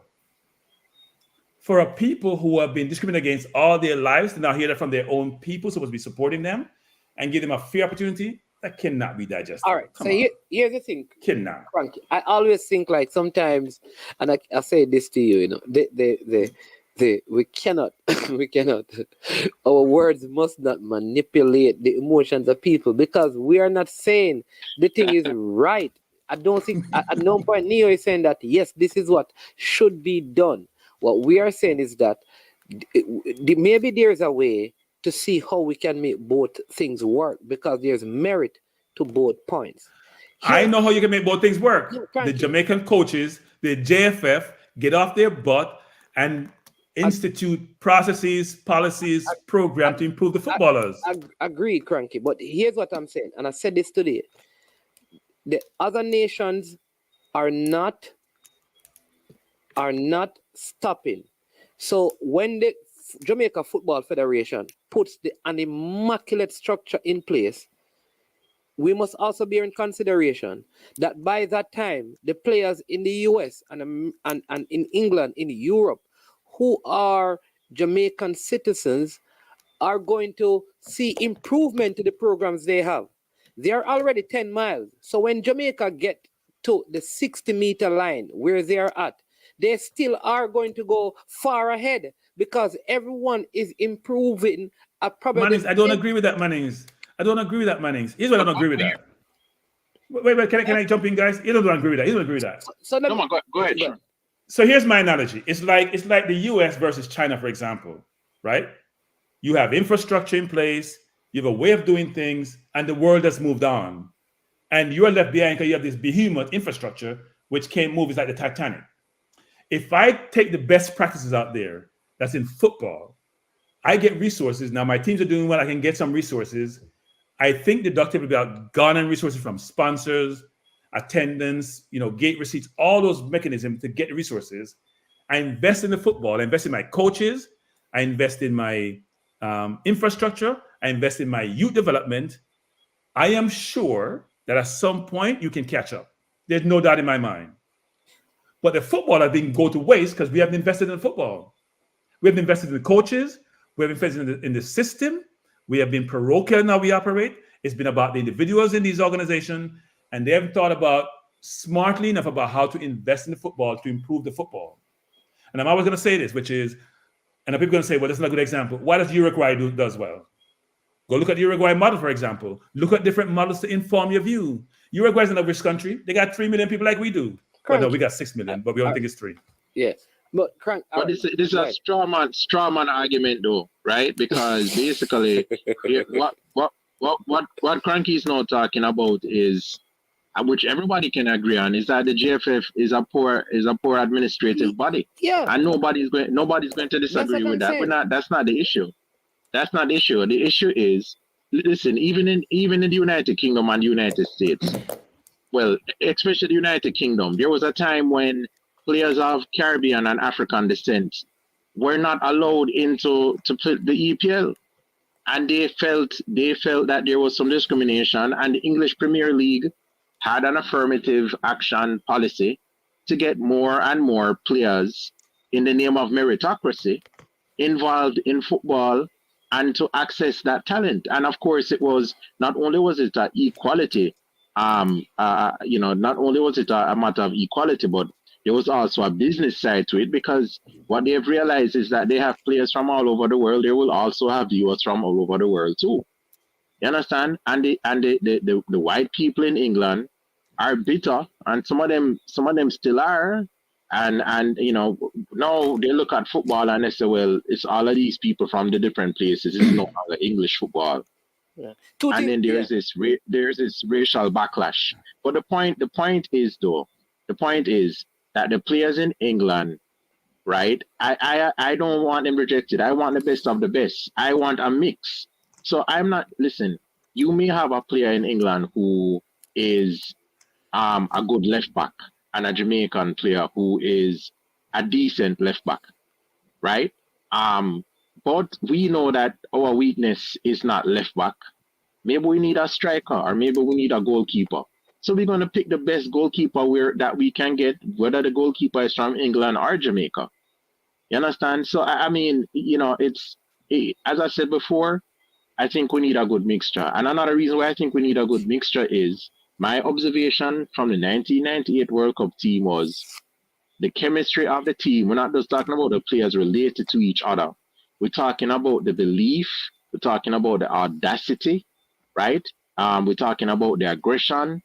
That team, I believe, worked well because it had that mixture of local players with their attitudes and their cultural reserves combined with the attitude and cultural reserves that the players who came from overseas were able to contribute to. Yeah, all right. But Yeah, good point here. So let me just add to that, Kranky. Remember, because my original conversation with you on this, Kranky, right, is at the under 15 level. Because I am saying at the under 15 level, the player, and I think Nia made this point earlier, because we don't want to be sidetracked by it. At the under 15 level, when you come to represent Jamaica at the under 15 level, you're either 13 years old or 14 years old, and that is not an official FIFA tournament. In fact, you can even play at that age and change nationality. All right, so follow me. So when you come to play as a 13-year-old, I believe that there's little for the player who is coming from a Chelsea or an Inter Miami academy to really like get out of that, because you don't put it on your resume. I am saying, that's what I'm saying, you know. So at that level, not necessary, because if you stayed, and other players have opted for that, you know, to stay and play in their academy tournaments during the time when Jamaica plays the under 14 and under 15 tournament for male and female. So at that stage, that is why it wouldn't make sense to me, right? If at that stage we say, okay, let's have 20 kids from the United Kingdom to come and play, because I would have to say to them, listen, get the citizenship, get the passport, right? We will come there and play, because we can do it, you know. And this is what Nia is saying. I am saying these kids can still represent Jamaica. So what we need to do is to go to London, get them in London, and let them play games in Europe. We don't need to bring them to the CONCACAF to play in an under 14 tournament, which is a developmental tournament. What we need to do, which is what we said, is that there's an office in London, there's an office. We need, like what Freddie Butler and what he's doing, if they appoint him as something in the football, he should take those kids and play as the Jamaican North American based team. Play games over there, so that by the time they get to 17, these ones are coming in, this one is coming in. By the time they get to 20, you have them coming in, and that way we are getting them as citizens. But I don't believe that at 15, it is necessary to go and bring them to Jamaica to play. So let us build at that age an under 15 set of youths in Jamaica, an under 15 set of youths in London, maybe 2 places in London, maybe out where Birmingham and those places are, and 1 in London. Same thing, we do 1 in the Florida area and 1 in the Tri-State and probably 1 in the West Coast. And you can play against the British Virgin Islands, the US Virgin Islands or St. Martin's, and let them play games over there, because travel is easier. And that way, I believe that we get more out of it than if we just take 20 of them to come and play in the 2-week CONCACAF tournament. Because it's not for winning, really. It's for development. And for those of them who do come and play, it have to be a conversation between the coach and them. I mean, a player might be there in their academy and he might feel like, listen, I'm going to come and play for Jamaica at under 15. Because the coach might say, listen, we have a team that might win this thing. We actually have a team that might win this thing, so we need to add a few more people, because we think. Man. And it's a real situation, as you know. So I have a contract with Villarreal. I'm 12 years old, going on 13. I want to play for Jamaica. I've already engaged with Freddie Butler. You're telling me if Jamaica pick a team, I should not be focused on that. I should focus on Villarreal. No. And I should wait, let me finish. Man, let me finish. You need to talk about half an hour. Let me finish now. Jesus Lord. But you asked a question. You know something? People are struggling to make the argument. Make an argument. I always want to talk a lot because it clouds the substance of the discussion. So let me just say this again. You're telling me that 13-year-old who also can play for the US, we should let him don't play for Jamaica. Go play with some Freddie Butler traveling 11 that may have Jamaican heritage to it, and go play for the US if they so choose. We shouldn't focus on those young kids. We should just go let them play where they want to play and don't think because only ones in Jamaica should play for Jamaica in this CONCACAF tournament. So if I'm this kid, I want to play for Jamaica. I've always want to play for Jamaica. My dad is raw-born Jamaican. I want to satisfy my dad. We said, no, that's reserved for Jamaican who born in Jamaica. No. And if I'm 12, I'm going to be, what do you mean? I'm a citizen. What do you mean I can't play? You're saying, Kranky, but you're saying a lot of things that we did not say. Listen, here's the thing. That 13-year-old. They're going to have a conversation. Yeah. that 13-year-old at Villarreal. I am going to the Jamaica Football Federation. We have so many kids in the diaspora, some in the Scandinavian nations. Let us bring them together. This is still Jamaica. We don't have to play one tournament. We don't have to play one tournament at under 15 in CONCACAF as a Jamaica team. I am saying that it can happen. We can play a North American. Maybe the kids in the States can even travel to Europe and play. They are Jamaica. When they go, so we go into minutia here. Let's stick to the main point, which is the quota is for the under 20 management. The quota is for the under 20, right? No, there's a quota for under 15. What I mean, the quota is from under 20, the U teams, right? No, man. Under 20, I have said before that I do not agree at professional football. You cannot have the quota system for professional football. Because you're going to put amateur in there. Remember, I said that. I'm talking about... So I don't expect that in the national team. And I'm not seeing that in the national team. I don't see that in the senior team. The under 20. And the under 22... No, well, Speed said... Should not have the quota. And I've said that. And I don't agree with it. I'm talking about under 15. And I'm saying that it is still Jamaica. So when they play, it is not called Kranky and Kranky, Omar and Neil. Are cool. KOO, Omar and Omar. That's not what the team is called. It's called Jamaica. It's called the Jamaica under 15. The Jamaica under 15 will be playing against Scotland under 15. Me no want nobody from Jamaica leave, but them go up, they go play. So you're focused on resources for travel. Engage all of these kids. Engage all of the kids. No, I understand it. So when they lose to Scotland and Jamaica lose, so are you focused on the resources for travel management? Is that the reason why you don't want them together? Because is it the budget? Is a budget issue? No. Are you going to put the best Jamaica team on the field to see a Jamaica under 15 match up with Scotland under 15? Or you have a budget issue? So I understand the budget issue. I can live with the budget issue, management. I just want to make sure we're clear on that. I want to make sure we're clear. Maybe I can explain to Kranky what I'm saying. I understand everything you're saying. I'm just not buying it. That's all. I'm not buying it. It's not a budget issue. All of those kids we should engage all of those kids. Exactly. What we're merely saying is that we can say to the kids in England and the United States, look, there's an under 15 competition that's going to go on. That's a development one in the Caribbean. And we're saying to you that we believe that you guys are better trained, are better qualified than that competition is. We want you to play for Jamaica, but we think that we want to see you play games here and there for us overseas, where we think that you're better matched against the people at your stage of development. There may be some kids in Jamaica who we will fly up to the United States or England because they're exceptional. And if Jamaica go and play Scotland, that exceptional child in Jamaica, the under 15 level, should go and play with the child from Villarreal against Scotland, right? But all we're saying is that it don't make no sense for the Villarreal person to come and play against a kid from St. Vincent. So when you have debates, you need to have a crusher, right? Like you just drop the nuclear bomb and just crush this, right?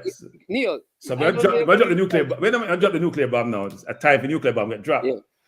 Because I've heard on these programs, Mr. Speed talking, and some other person who's very loud about their own view, which is at under 15 and those younger age group, our players in Jamaica are better than other people that we play against across the globe, and then better than those people in the age group. It's when they leave the under 15 and go further up, things change. Have you ever heard that, Mannings man? Frankie, yeah, but I don't know because we all agree. Mannings man, no, we're talking about authority saying this. We're not talking about some person off the street just saying this. But authority in Jamaican football has said it's more than one. Man. All right, let me answer. Yes, okay. I've heard that even from Craig Butler. I've heard that from Mr. Speed. I've heard that from several people. I don't agree with it though. Not because I've heard it means I agree with it. It's nonsense. It's nonsense. Yeah, it's complete nonsense. What is your evaluation? How do you measure that? How do you measure that a 15-year-old in Jamaica is better than the 15-year-old in Brazil? Who, when that 8 months after Mannings,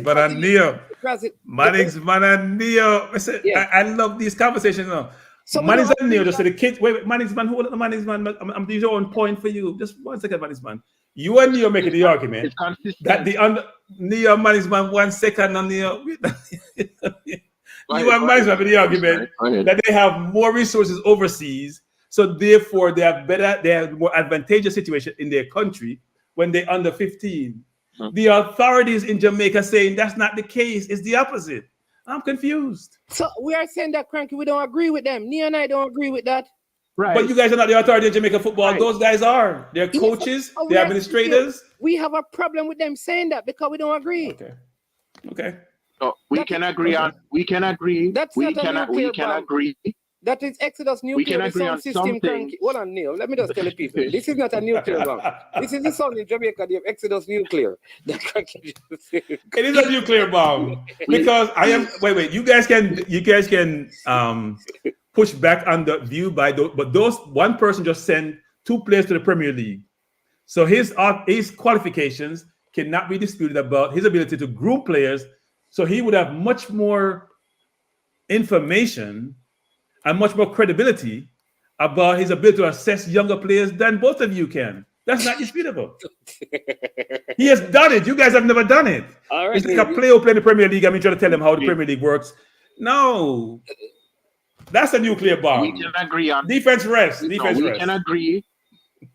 We can agree where they when them make sense, and we can disagree when them don't make no sense. So that is, and it is not, that position is not inconsistent with our argument, which is we don't believe that what they're saying is true, because that is just complete nonsense. It is self-evident, right? A, and then B, it is consistent that there are exceptional kids in Jamaica who probably, even at that age, going overseas to play and access that sort of level of technology and the feel and the coaching and the academy system, we would encourage them to leave too, because being in Jamaica is underserving them.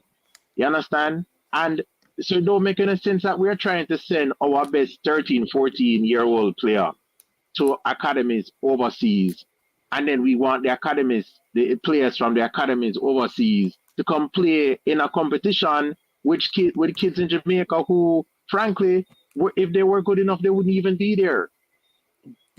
Right? Yeah. So I mean, Neil, I have a question for you, Neil. I have a question for you. I think somebody texting Kranky that listen to the program. These are not Kranky's questions. They sound like somebody sending Kranky. What question? The question they're asking because they just don't seem to be like. Because here's what we're saying, Kranky. We are proposing a solution, and here's the solution we're saying. Here's what we need to lock in kids across the world who are Jamaicans as soon as possible. The way to lock in the kids in Europe is that we have a department of our football in Europe, where at the under 15 level, we have Jamaican kids who come together and represent Jamaica in tournaments. FIFA can't stop that. Once they have their Jamaican passport, which would mean that they're citizens, we can have one of the former reggae boys coaching them if they have the time and the access and availability, and they go and play like Ireland and Scotland and France and whomever. We can do the same. The same thing can happen in the United States, where you have one of the people who run academy partner with the JFF, and they do that.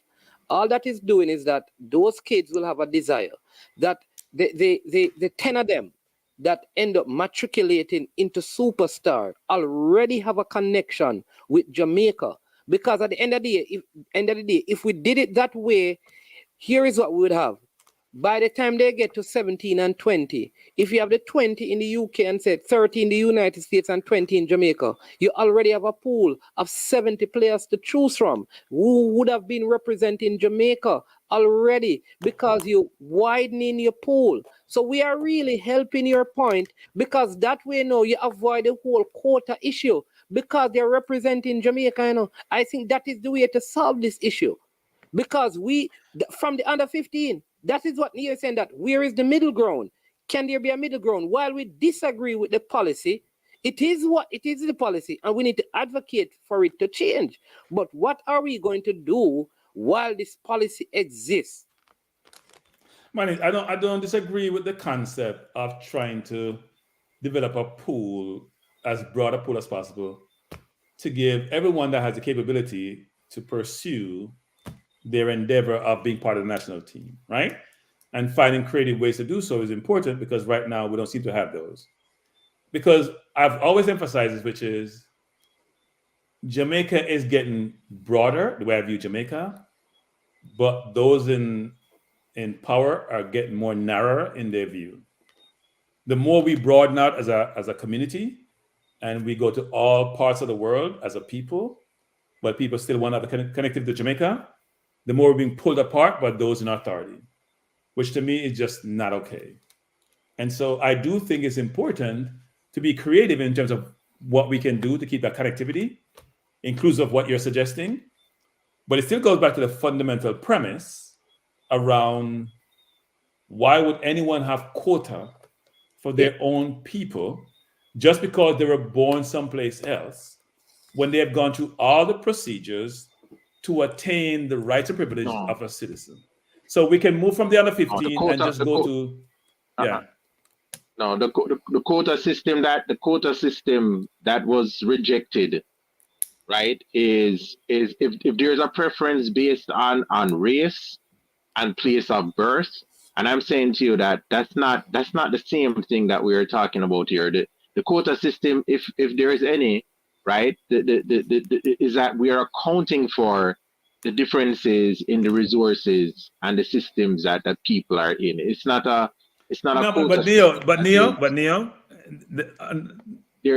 management argument is better about how do I get the pool of resources to broaden. If we start using resources as a means of making determination, this is not some college where we're trying to give scholars to people because they're disadvantaged. But we're going around in circles, right? Because essentially that argument was one that I made too, which is a middle ground argument. I'm merely suggesting to you, right, that this is not Jamaicans trying to down press Jamaicans. This is Jamaicans trying to whistle and ride. We want to make sure that the kids in Jamaica who don't have no boots and have bad rocky fields where them plant yam, at that age, when they're still amateurs, that we give them the best opportunity possible and the nearest opportunity possible. But the opportunity doesn't come to the national team, though, guys. Hold on. The opportunity doesn't come to the national team. We're confusing things. Kranky. Go ahead. But Kranky, hold on now. We're trying to give them the best opportunity possible to play in the under 15 competition in the Caribbean, where they can prove themselves the best in the Caribbean. And we're saying that the best in the Caribbean, generally speaking, at this point, due to the lack of resources, due to the football history, generally speaking, the best in the Caribbean it don't measure up to the best in the developed countries where they have more resources and more coaches, etc., etc.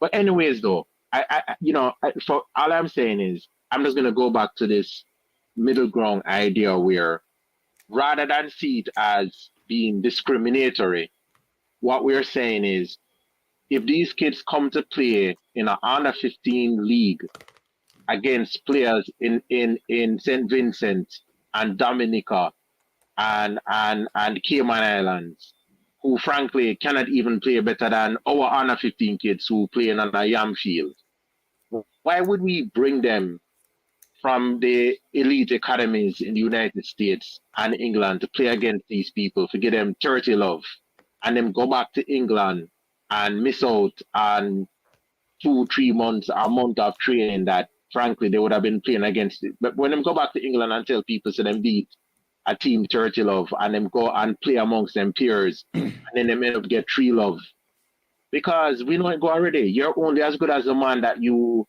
are playing against.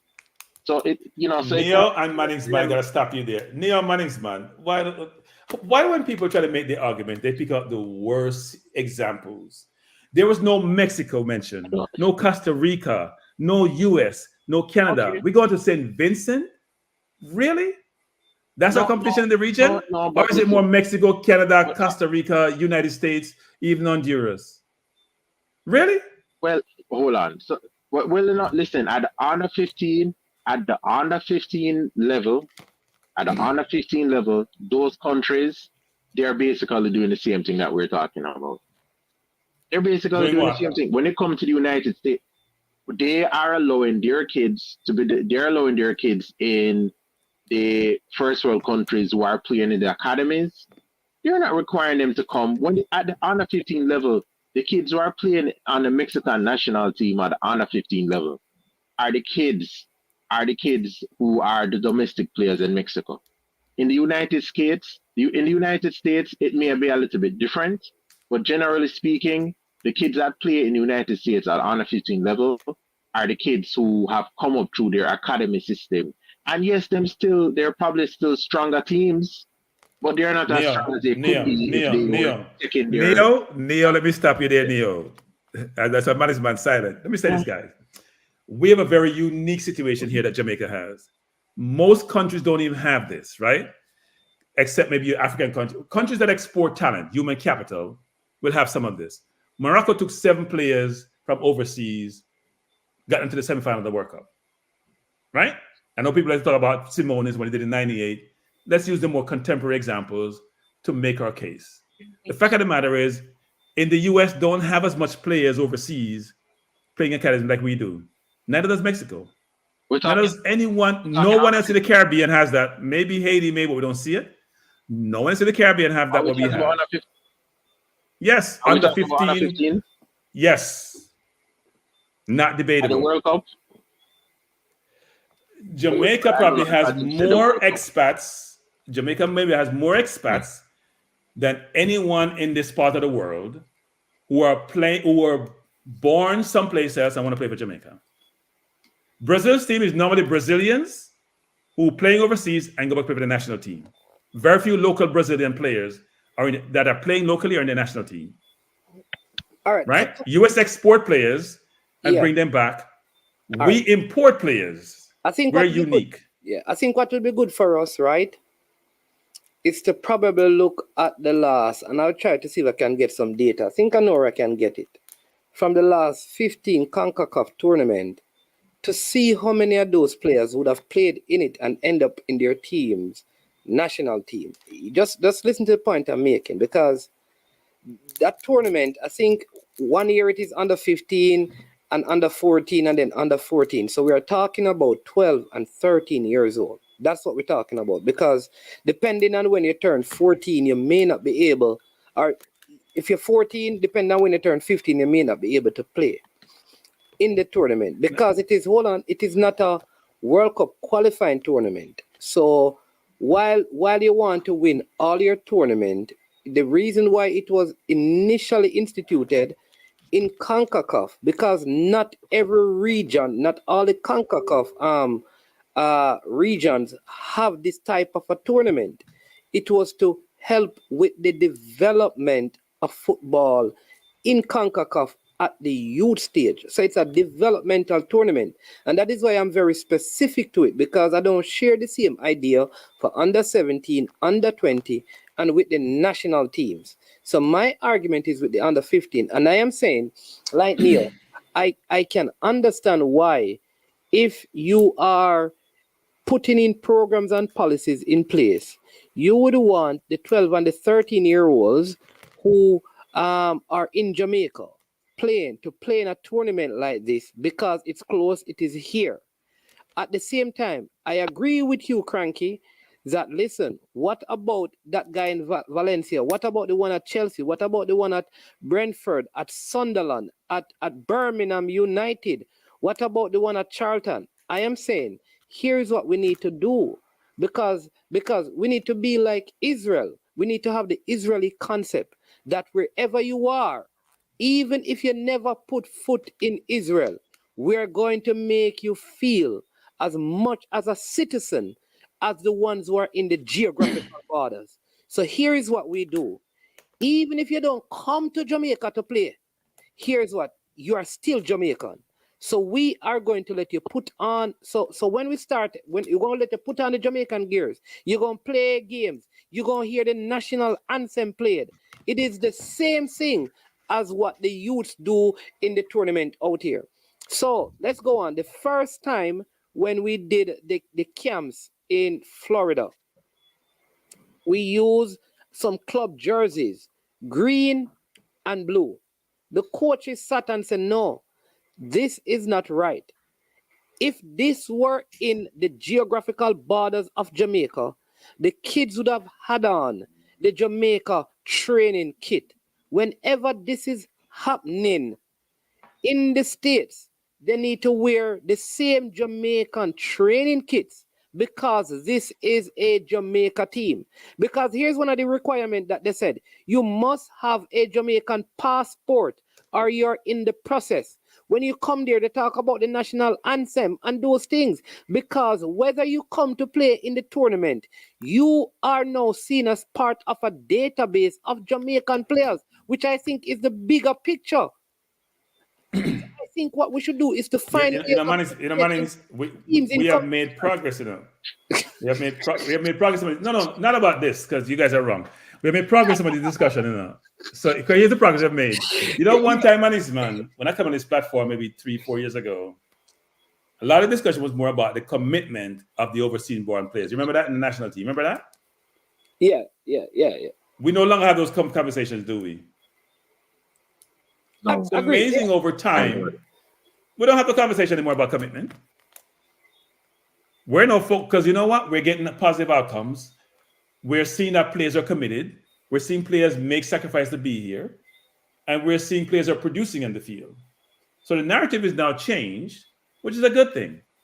So we have made some progress as a people because we have moved, at least from my point of view, we have moved past, and for those people in the chat talking about Kranky head thick and he can't get it. No, Kranky head not thick. No, Kranky, you have had more support in the chat than me and I. So come on. No, I see a couple people say my head thick. No, but that's one person. Everybody else is saying that me and Neo talk garbage and rubbish and all of that. But listen to this. Well, I won't say you guys that talk garbage. You just know what you're talking about. But anyway. Neo, listen to this, right? Which is why I'm saying that we must be careful with the under 15. It says the tournaments as well. Even club teams are invited, because it's not a national team competition. Sometimes they even invite club teams to participate because it's not like a FIFA competition. So you'll have 3-4 club teams. I think even a team from Portugal won it already because it's developed. We're digressing here. The fundamental question is this. We can cover about nuances and age group. The fundamental nuance, we all agree on this, which is discrimination is not good. We agree. Nia, you agree, right? Yes. Discrimination is not good. Okay. Right. So if we can work from that premise, we can go the direction we want to go in. So long as that's the fundamental thing, which is, yes. I want you to know that at no point did Neo, said that. Right, discrimination was the sport. I never said you did. I just said we agree that it's not good, right? And we agree that JFF is violating its own policy. Because the whole premise of the discussion was, as we talked about before. Huh? Let me put this to Kranky as a businessman. Kranky as a businessman and a financial analyst and accountant, and you move in those circles and that world, right? And it seems to me that there are times in business where you will make certain policies that, because obviously the corporation's goal is to make as much money as possible, is to be successful. There may be ancillary goals that are there as well, but while trying, but those ancillary goals are they all serve the greater goal, which is to be profitable. And all I'm saying is that yes, there are regulations, and we don't want to discriminate, and we don't want to do bad things. But we should all agree as well, Kranky, that the goal here is to develop Jamaican football and to also make, and when we say Jamaican football, we're talking about winning competitions, but we also mean wherever Jamaicans play football, including in England as well as in Jamaica, we're trying to improve it, right? And so there are certain policies and things that we may do that may seem unequal in terms of the resources we put to it, are unequal in certain respects, right? But You know, so it means that we have to walk a fine line. And Nia, you know what's funny about this, Nia? Man, I just thought about this. You know what's funny about this whole discussion? All the resources that some of those overseas-born players, both for the women's team and the men's teams, are put in the JFF coffers, doesn't go to support any overseas-born players who are young, wherever they live. It goes to support players born in Jamaica in helping their development. Let me repeat. Those same players wait now, who were developed by another country and who want to play for the national team and help to contribute towards generating resources, their efforts, they may get paid their stipend. The money they generate goes back into the Jamaica football. So with a direct and indirectly, they help to develop football in Jamaica because they contributed to the coffers. That's right. Is that correct? Exactly. So we're not averse to developing football in Jamaica. We all want that. What is the point, though? I don't get the point. You don't get the point, Mannix, man? Kranky. And the same person you want to discriminate against, I help you achieve your goal. That we all agree that discrimination. You see, this is the thing, Kranky. Go ahead. Listen, what I'm saying is, we may pursue policies that have a disparate impact on different people, right? But we're pursuing those policies with fairness in mind, with fidelity to our constitutions and fidelity to the ideas of fairness. But even having fidelity to those things, there are some policies that we may pursue that is going to have a disparate impact. And the reason why is because it will be necessary. It will be necessary to do so in order to get the best outcome for the Jamaican football, football, and also, Kranky, yes, the players in the UK and the United States and the players who come back are. So how is Jamaica in exchange for Jamaican football in domestic? In exchange for getting money in our coffers to build better and putting aside the JFF being inept. But let's assume that we had a administration that was working like it should.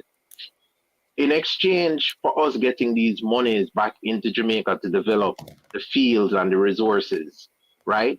Those players overseas are also being able to represent the country of their choice in international competition. So we may not have the field in Jamaica and the stadium and the kit deals and the media that can serve them. We could never pay Antonio to play for Jamaica. But what we can give them is the opportunity to come and play in the World Cup and represent a team that their heart is in. So everybody, you know. No. But here's my point, management, and two things. Important. Yeah. What I'm saying is that you have 4 fingers up, though. No, two things. There's discrimination in the allocation of the resources because no one of 15 kids outside. No, wait a management. Let me finish the management. We need to start for about 10 minutes. Management finish now. Let me say it in my way. There's discrimination in how the funds are allocated. Let me use my own term because no one of 15 kid in the US or Jamaica or Scandinavia or of Jamaican parentage, who may have Jamaican passport, is a footballer, benefit from those funds. Unless they come and play for the national team. Wait, let me finish the Mannings. Jeez. Yes, Secondly. Kranky. No, Kranky, but... Secondly, management. Yeah. If the JFF believes that its policies are infallible, that its policies are correct, then put in your policies that I have quotas. No, put in your policies...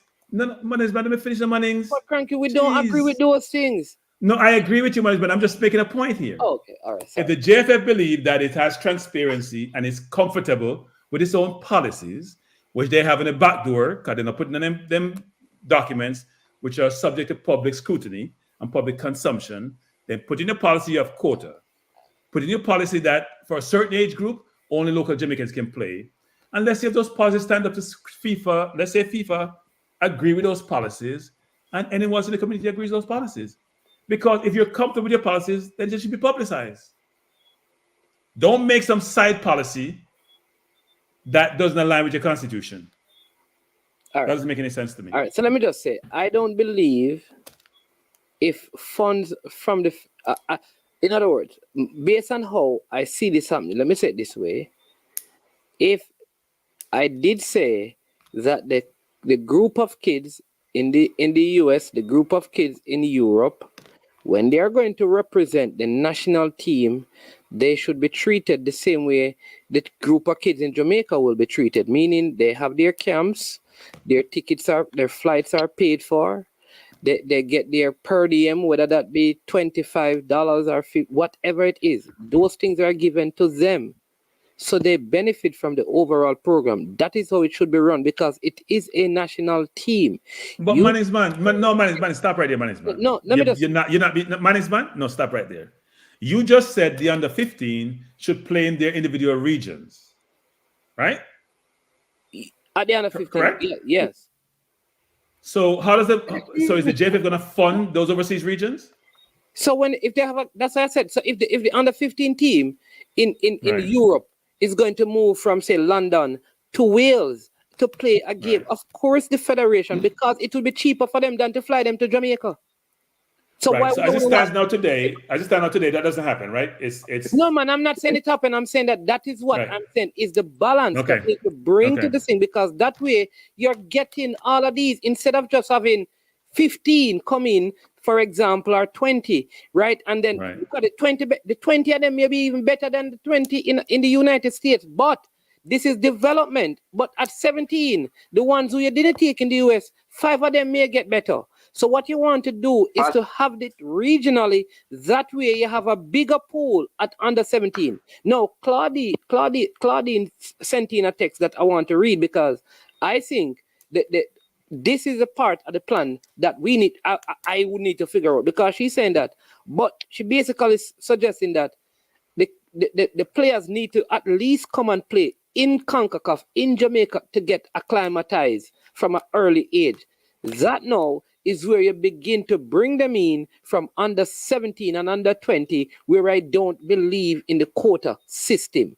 But at the under 15 level, the key thing is to establish is make them feel, listen, we are coming for you at 12 and 13. Get your Jamaican citizenship, right? And we are going to make you feel and be as Jamaican as the child in Jamaica. And if you continue to improve and grow, listen, under 17 and under 20. But until then, just like the ones in Jamaica, they have only 5 games for the entire year. We're going to set up a system where you get to play 5 games. You in the States, we're going to set up a system where you get to play 5 games. It may be even be possible, Kranky, that the ones in the States, because sometimes they have more disposable income, they can fly over to Europe.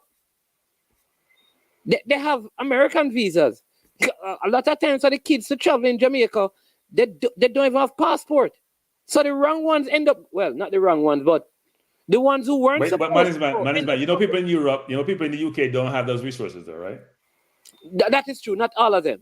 But but remember now, that's why I said in the States, sometimes, especially for the parents in the States who want their kids to play football, I think that's one of the things, I don't want to say American parents, but a lot of parents in America, they make that kind of an investment in their kids. More so. My nephew actually just went to, where is it? I think he went to Spain, right? My nephew just went to Spain, and he is 13 years old, 12, 13, right? To play in a competition there, with his academy. And yes, his dad and his mom and family, we all had to chip in to raise that money, but it was possible to pay the portion for him to go over there because we support his dream of becoming a national player, and he wants to play for Jamaica. But I mean, right now, his dad, is of the view that it's not the time for him to now go necessarily and try and play for Jamaica.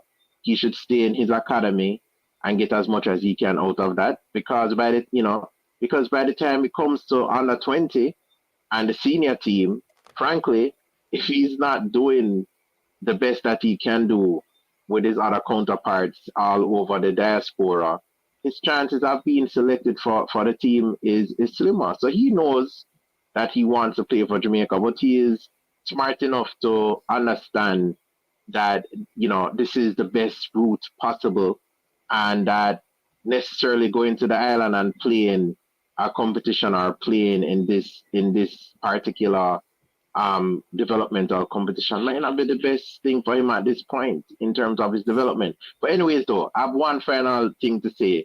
Kranky. Is it a nuclear bomb? No, it is biblical.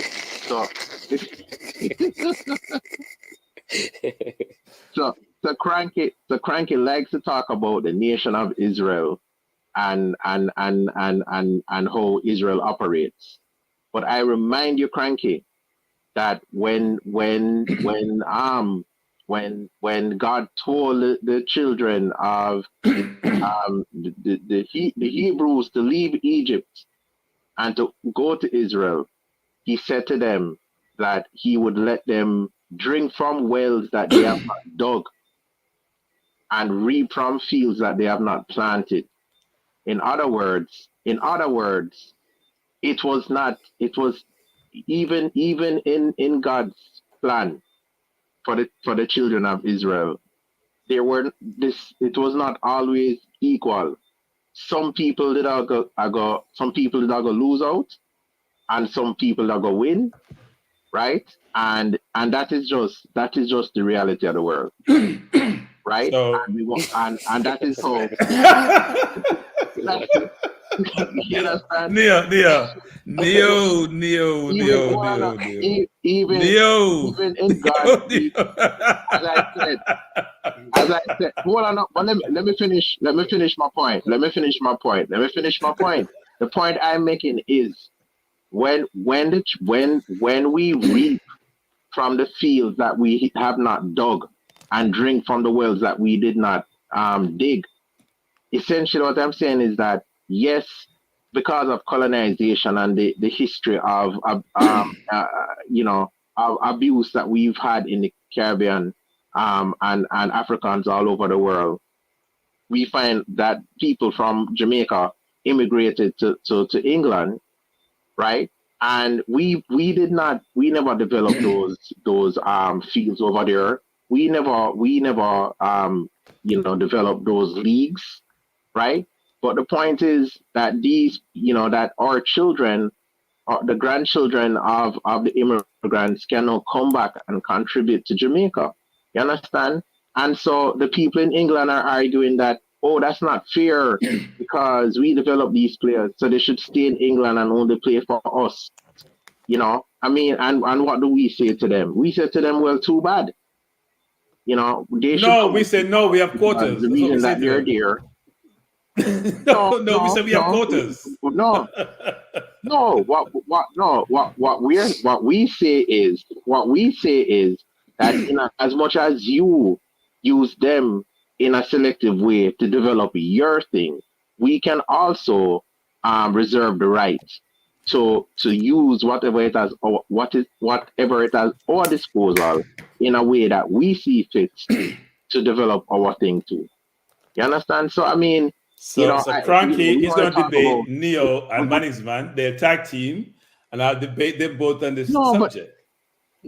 But Kranky, listen, no.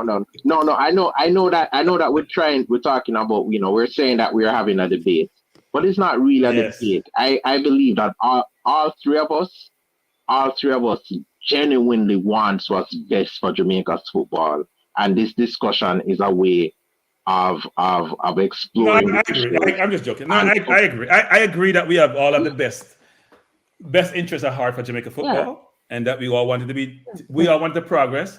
And I think it may sound like Kranky is very focused on just the overseas born players, not the local players. What I want to happen is the people in authority to do their jobs. That's what I want to happen. Yes. and to allow us to I produce the know that. best Hey, product. I listen, know that. Cranky, this question on it. I know you said this is the last thing, and maybe we can end on this, and then Cranky can close out his show. Because this is where I think we are missing out. Because you see, with the idea that I have, people talking about we need to have a common playing principle, which should be developed by the technical director of the football.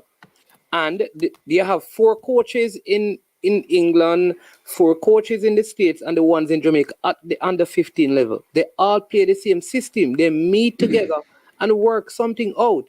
That is where we need to really get this. So when these guys come to play under 17, or if they don't make under 17 and come for under 20, they have some basic concepts of the system. That is part of the issue we're having. When we get some from under, when we get them at under 20 from here and get some from there, when we only have 2 weeks or 1 month and stuff to prepare them, and they have never played together, they don't even understand the food.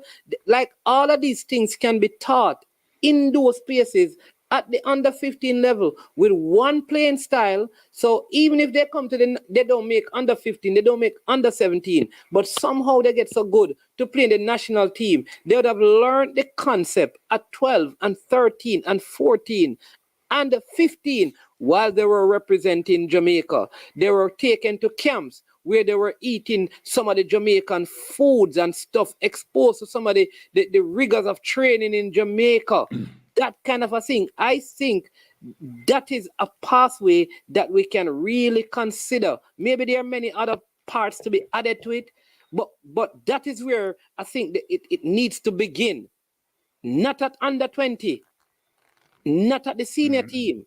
And that's the only way that if we can get 30 in Europe and 30 in the States and have 30 in Jamaica, and we have them from 12, 13, 14, and 15 representing and playing for Jamaica. By the time these guys get into an under 20 team, everyone will be on board, understand everything, because all coaches in the different region are teaching the players the said thing.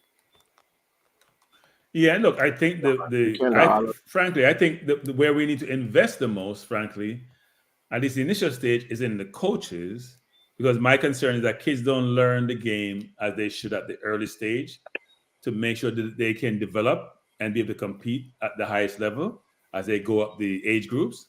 And if you have the coaches who have got their licenses accredited and can coach kids the right way, you'd be surprised how well, and as everyone's talking about style of play, system of play is embedded in the society, you'd be surprised how much more kids will come through the ranks. We have some now, right? The Nicholsons and the Cephas and the Riches, they all come through some way, shape, or form and are doing well. And per capita, it may not be as bad as people think it is, but given our DNAs and athletic ability, I think we should be doing better. And we got to start with the coaches and the administration to help with the whole structure and the whole process to give the kids the best chance of success. That's all. I agree. I have a bombshell, if you guys would permit. Not a bombshell, really. Just a question. Nuclear. There's nuclear. Atomic bomb. No. I'm sorry. I think I got ahead of myself. But so I checked back and listened to discussions that were happening before, and this is really a question, really, although it is provocative. And if you don't want to answer the question because it's opening up another line of discussion, please let me know and just run me off, okay? But the question I wanted to ask is, we were talking, I heard a conversation about the whole issue with the beach football thing, right? And as it pertained to the Constitution. And I heard you talking about it, Kranky. I didn't get to finish hearing everything you said, right? I know it's a very sensitive topic, but I just wanted to know if you guys, is it just 2 votes that are at risk here, or are we talking about 4 votes? Because if, let's say, they challenge the newer entity in court, and they say that that entity should not have been recognized because of whatever reason, right? Then that's 2 votes. That's 2 votes that the team that is in now right, would have lost. And then if the other team, if they said that the other team met the qualification, meaning the other beach football entity met the qualification, right? And that perhaps they should revisit and permit them to register and become a member and have the right to vote.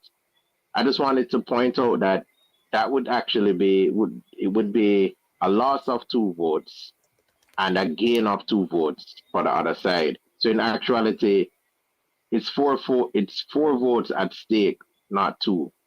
Am I incorrect about that, guys? You know what is funny though, but based on remember, I think Speed was on recently, and he was counting how many of the parishes he had, and in the tier 2 in terms of the clubs, in pillar 2, the amount of votes, and they never counted because I think there's always been an issue with pillar 3 and the beach. So I don't think they have ever counted it.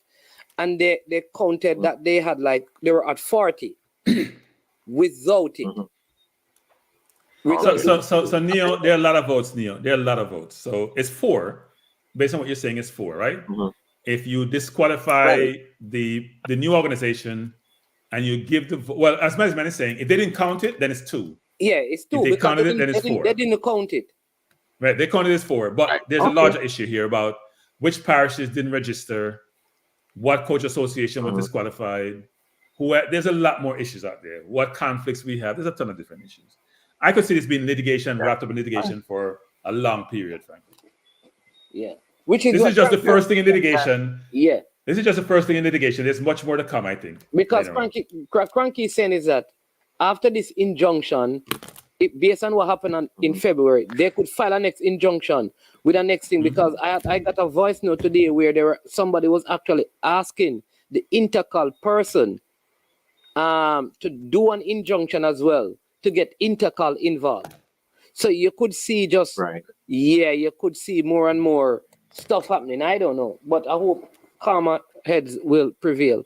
But you have the Constitution right now, and you looked at that part, because I have it. I mean, I'm just, I agreed with much of the conversation that I've heard on your channel and some of the conversation that I heard on Coach's channel. It's really a big mess. It's really a big mess, and frankly, I don't know what they're going to do, because, but as I said before, I thought that it would have been too late for them to actually go to court and do this. The fact that they've gone to court, I suppose as their attorney, I would have done it too, because if you find, if you think this is unjust and you are, I don't want to say desperate enough, but if it means that much to you and you're going to go ahead and do it, then, that is a way, that is definitely something that you pursue. They actually try to do it in such a way that they're separating themselves from the litigants, meaning the Anderson team is kind of trying to separate themselves from the litigants. But again, you know what I find funny though? Go ahead. They said that. I mean, what I'm hearing is that they were confident that they would have won the election. So I'm wondering, if you're going to win the election, why would you stop it and give your opponent more time to campaign? Right. Right. No. That's what they said. They said that they were. No. But management, you have to talk strong in a management. You can't be talking like a loser. If you realize that, look, if Spree say he has 40 votes, right? There's only 16 more votes in the management out there now. So let's say they have the 16. That's way off from 40 now. Right? So in essence, you start chipping away at those votes. Right? If it's 40 and 16, that means somebody must have gotten the 2 we talked about, which we say was out there in Never Land. So you take away 4, that means it's now 20 versus 36. The numbers start changing. You talk about Intercal. Who's Intercal voting for? Is Intercal even part of the process? So if you chip away at some of these things, man, you'll be surprised that the number gets reduced. If you have 6 parishes or 5 parishes, which you say we're not registered under the Company Act and therefore should not be part of this process, that's 10 votes. Right? Yeah, And who knows how the clubs are going to vote? Yeah. Here's a problem, though, Kranky. FIFA was adamant that it could not go back to the 13. In other words, FIFA wanted it to go to 100, and they basically bargained to get it at 56.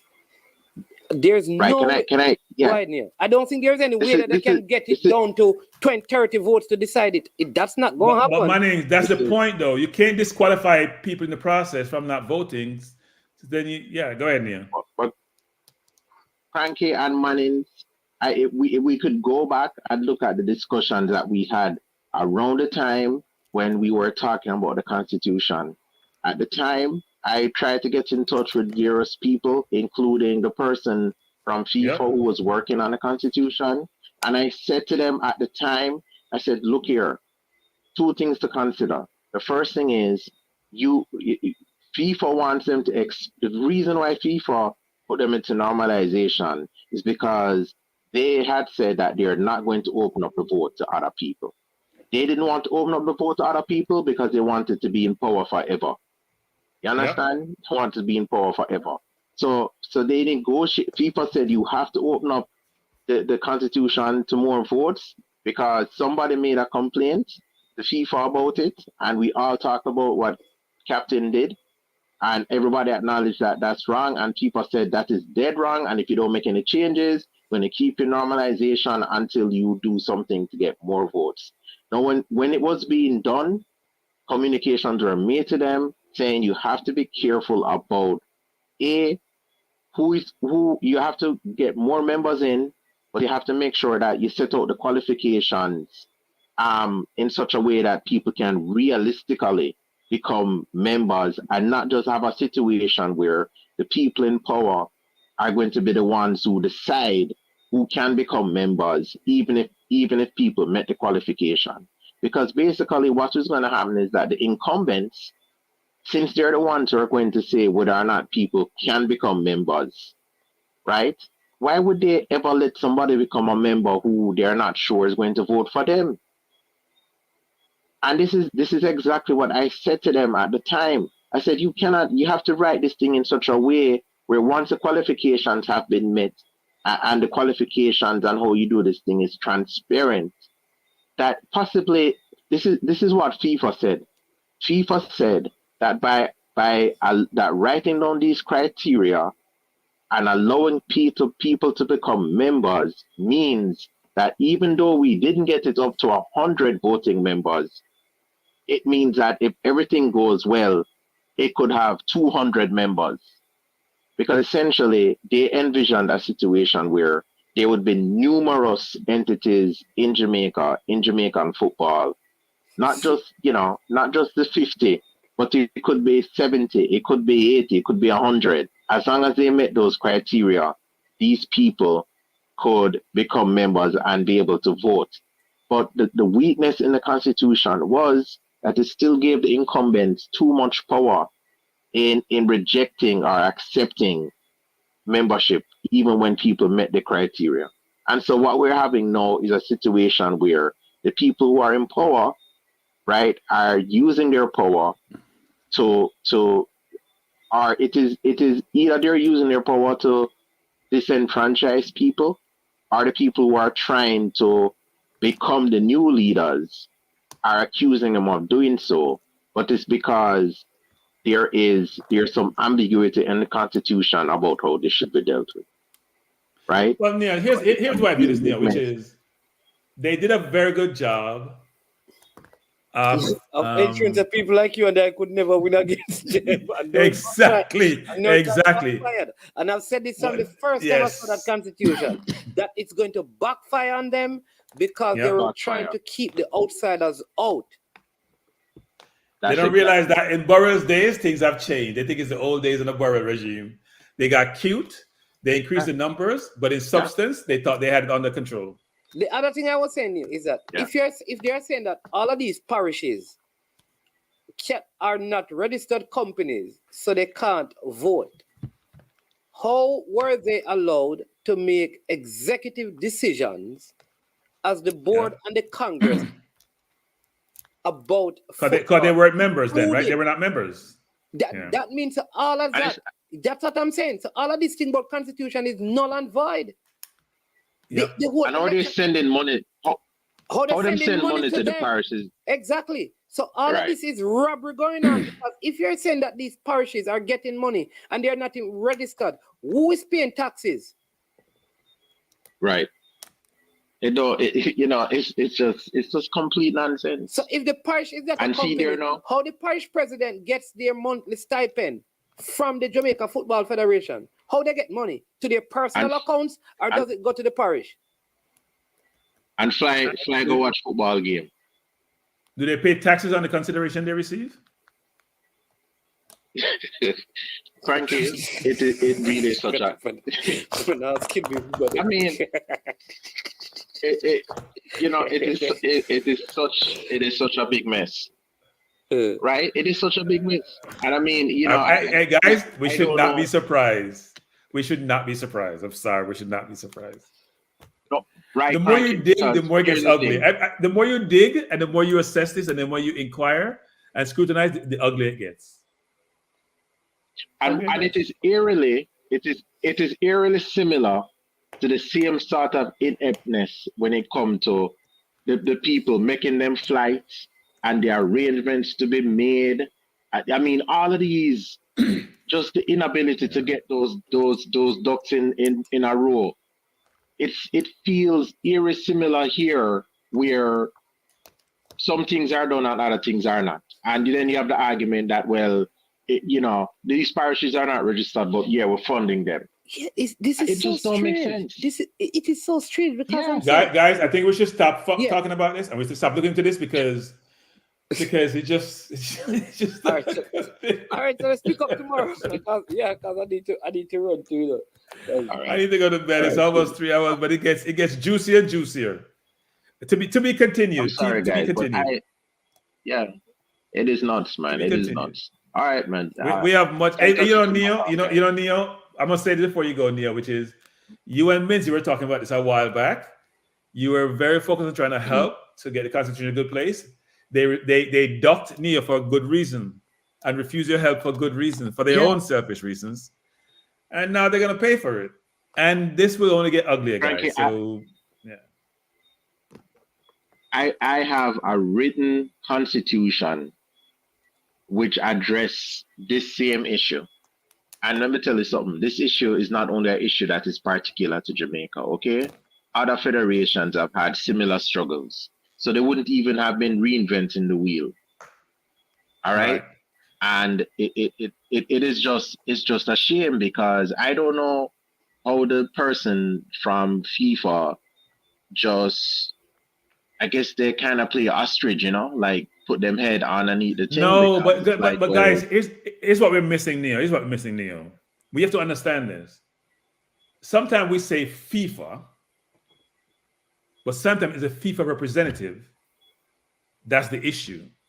And I know they're one and the same in a sense, but if I'm not competent as a FIFA official, then I'm going to overlook things. I'm going to make mistakes. I want to assess things the right way.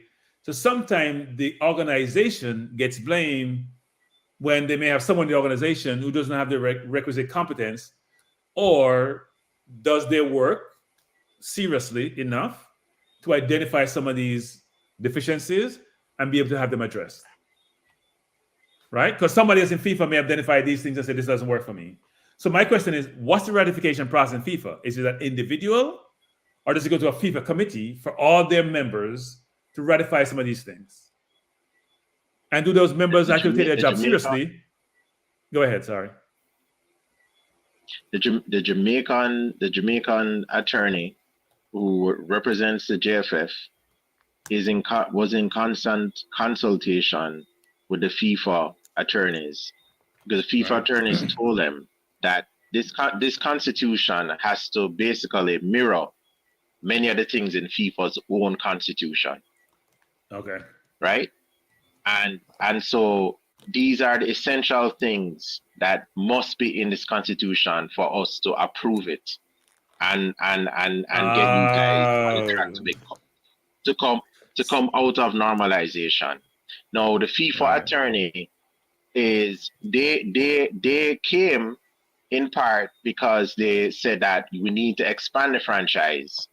And then when the JFF attorney says to them, look, we are expanding the franchise, and the FIFA attorney says we want to expand. You're breaking up, Neo. I think we have lost Neo. Neo, we didn't hear what you just said, Neo. We would do it this way. Can you hear me now? Yeah, we can hear you now. All right. I'm saying that the agreement was that they would do the Constitution in this way and take it on good faith that the administration would allow people to become members and expand the franchise even more. And I'm saying that FIFA had no reason to take it on good faith that they would do the right thing, because they had demonstrated all these years that they were intent on keeping the franchise close to only those people who would keep them in power forever. Right? Yeah, and Neil, that's disappointing on FIFA's behalf, Neil, because if you had an organization where you basically forced them to change their constitution and make it much more inclusive, and you're going to expect them to do the right thing when before you know they were doing the right thing, then are you just naive? Yeah. Or you just didn't care? What was it? Yeah. So I think they needed to be stronger in terms of how they wrote that, and for the franchise to be expanded. And even though yes, there ought to be a 1-year period. You can't just become a member. You can't just open up an entity 2 months before the election and decide say you want to join and you go vote. Yeah. You have to be in existence for a certain. You have to be in existence for a certain amount of time. But Neil Manningsman. Here's what's funny about that, right? Man, here's what's funny about that. If you read the Constitution, there's a lot of requirements of the member organization about what they need to do to satisfy the requirements. And so if you just open up an entity, it's very hard to have the minutes of your meeting, to have your committees in place, all those things which they require of an entity. It's hard to just open something up and get those in place and then be approved. So you can know the process was set up for them to achieve their objective. I'm telling you. But listen, we need to pick up on some of this in a Kranky. Because, but Neo, I hope you stop walking now, Yeah, man, a long time. Are you going back to pick up your Tesla because it was stuck in the winter? Make all the Tesla them park up a road. People leave them all over the place. Oh my Lord! Yeah, imagine. No star. Yeah, yeah. Well, it was a pleasure, guys. I mean, the next we can always link up and talk some more about this, but. Yeah, I don't know. I really there are a lot of issues which I would just talk for another 2 hours. But it's certainly very interesting. We're gonna change the name of the show from the Kranky Hour to the Kranky 3 hours. I thought about that in the mornings, man. It's not our. I have the confusion what an hour entails. It's Kranky's time. So it's not normal hour time. Sorry. My apologies, Kranky. All I will say is that you were a necessary ingredient in this good conversation. No, I will say is that when a lawyer gets involved, I've said this 101 times, things change. They change materially. That's all I say. When a lawyer gets involved, the whole conveison, everything changes. Nuclear bomb becomes nuclear bomb, yes. Nuclear bomb gets dropped. But thanks, Neil, for joining, Neil. Thanks for joining. All right, message here. Yeah, man. Yeah, so all right, everyone. It's the Kranky 3 hour. We have the 3 hour mark. It's a good time to say good night because actually past my bedtime. I'll be getting up later tomorrow morning, man. I need 5.5 hours sleep. But everyone, first of all, I want to say Manningsman and Neo. It's a lively discussion. Enjoy the discussion. I'm always happy to be proven right, which I normally am. So I appreciate it. No, but to be serious though, I think it was a good discussion. It's good to always get different perspective because sometimes we think we're always right, and when you get different perspective, it broadens the conversation. It provides a different view. You can see things from a different lens, and I think some of this discussion tonight, we sort of explore different things that may inform the whole concept of what is deemed to be the right approach to take as related to some elements of our football, inclusive of the different age groups. So thanks for joining. Appreciate you being here. And as Manningsman always say, I will let him say it, Mr. Manningsman. We are over and we are OUT. Out of here. Boom, check it out. I don't know it's Jason. I may represent for I Am Sure Sports. For the latest news and updates, check out I Am Sure Sports. Make sure you go to the YouTube channel, subscribe and share. Jason representing I Am Sure.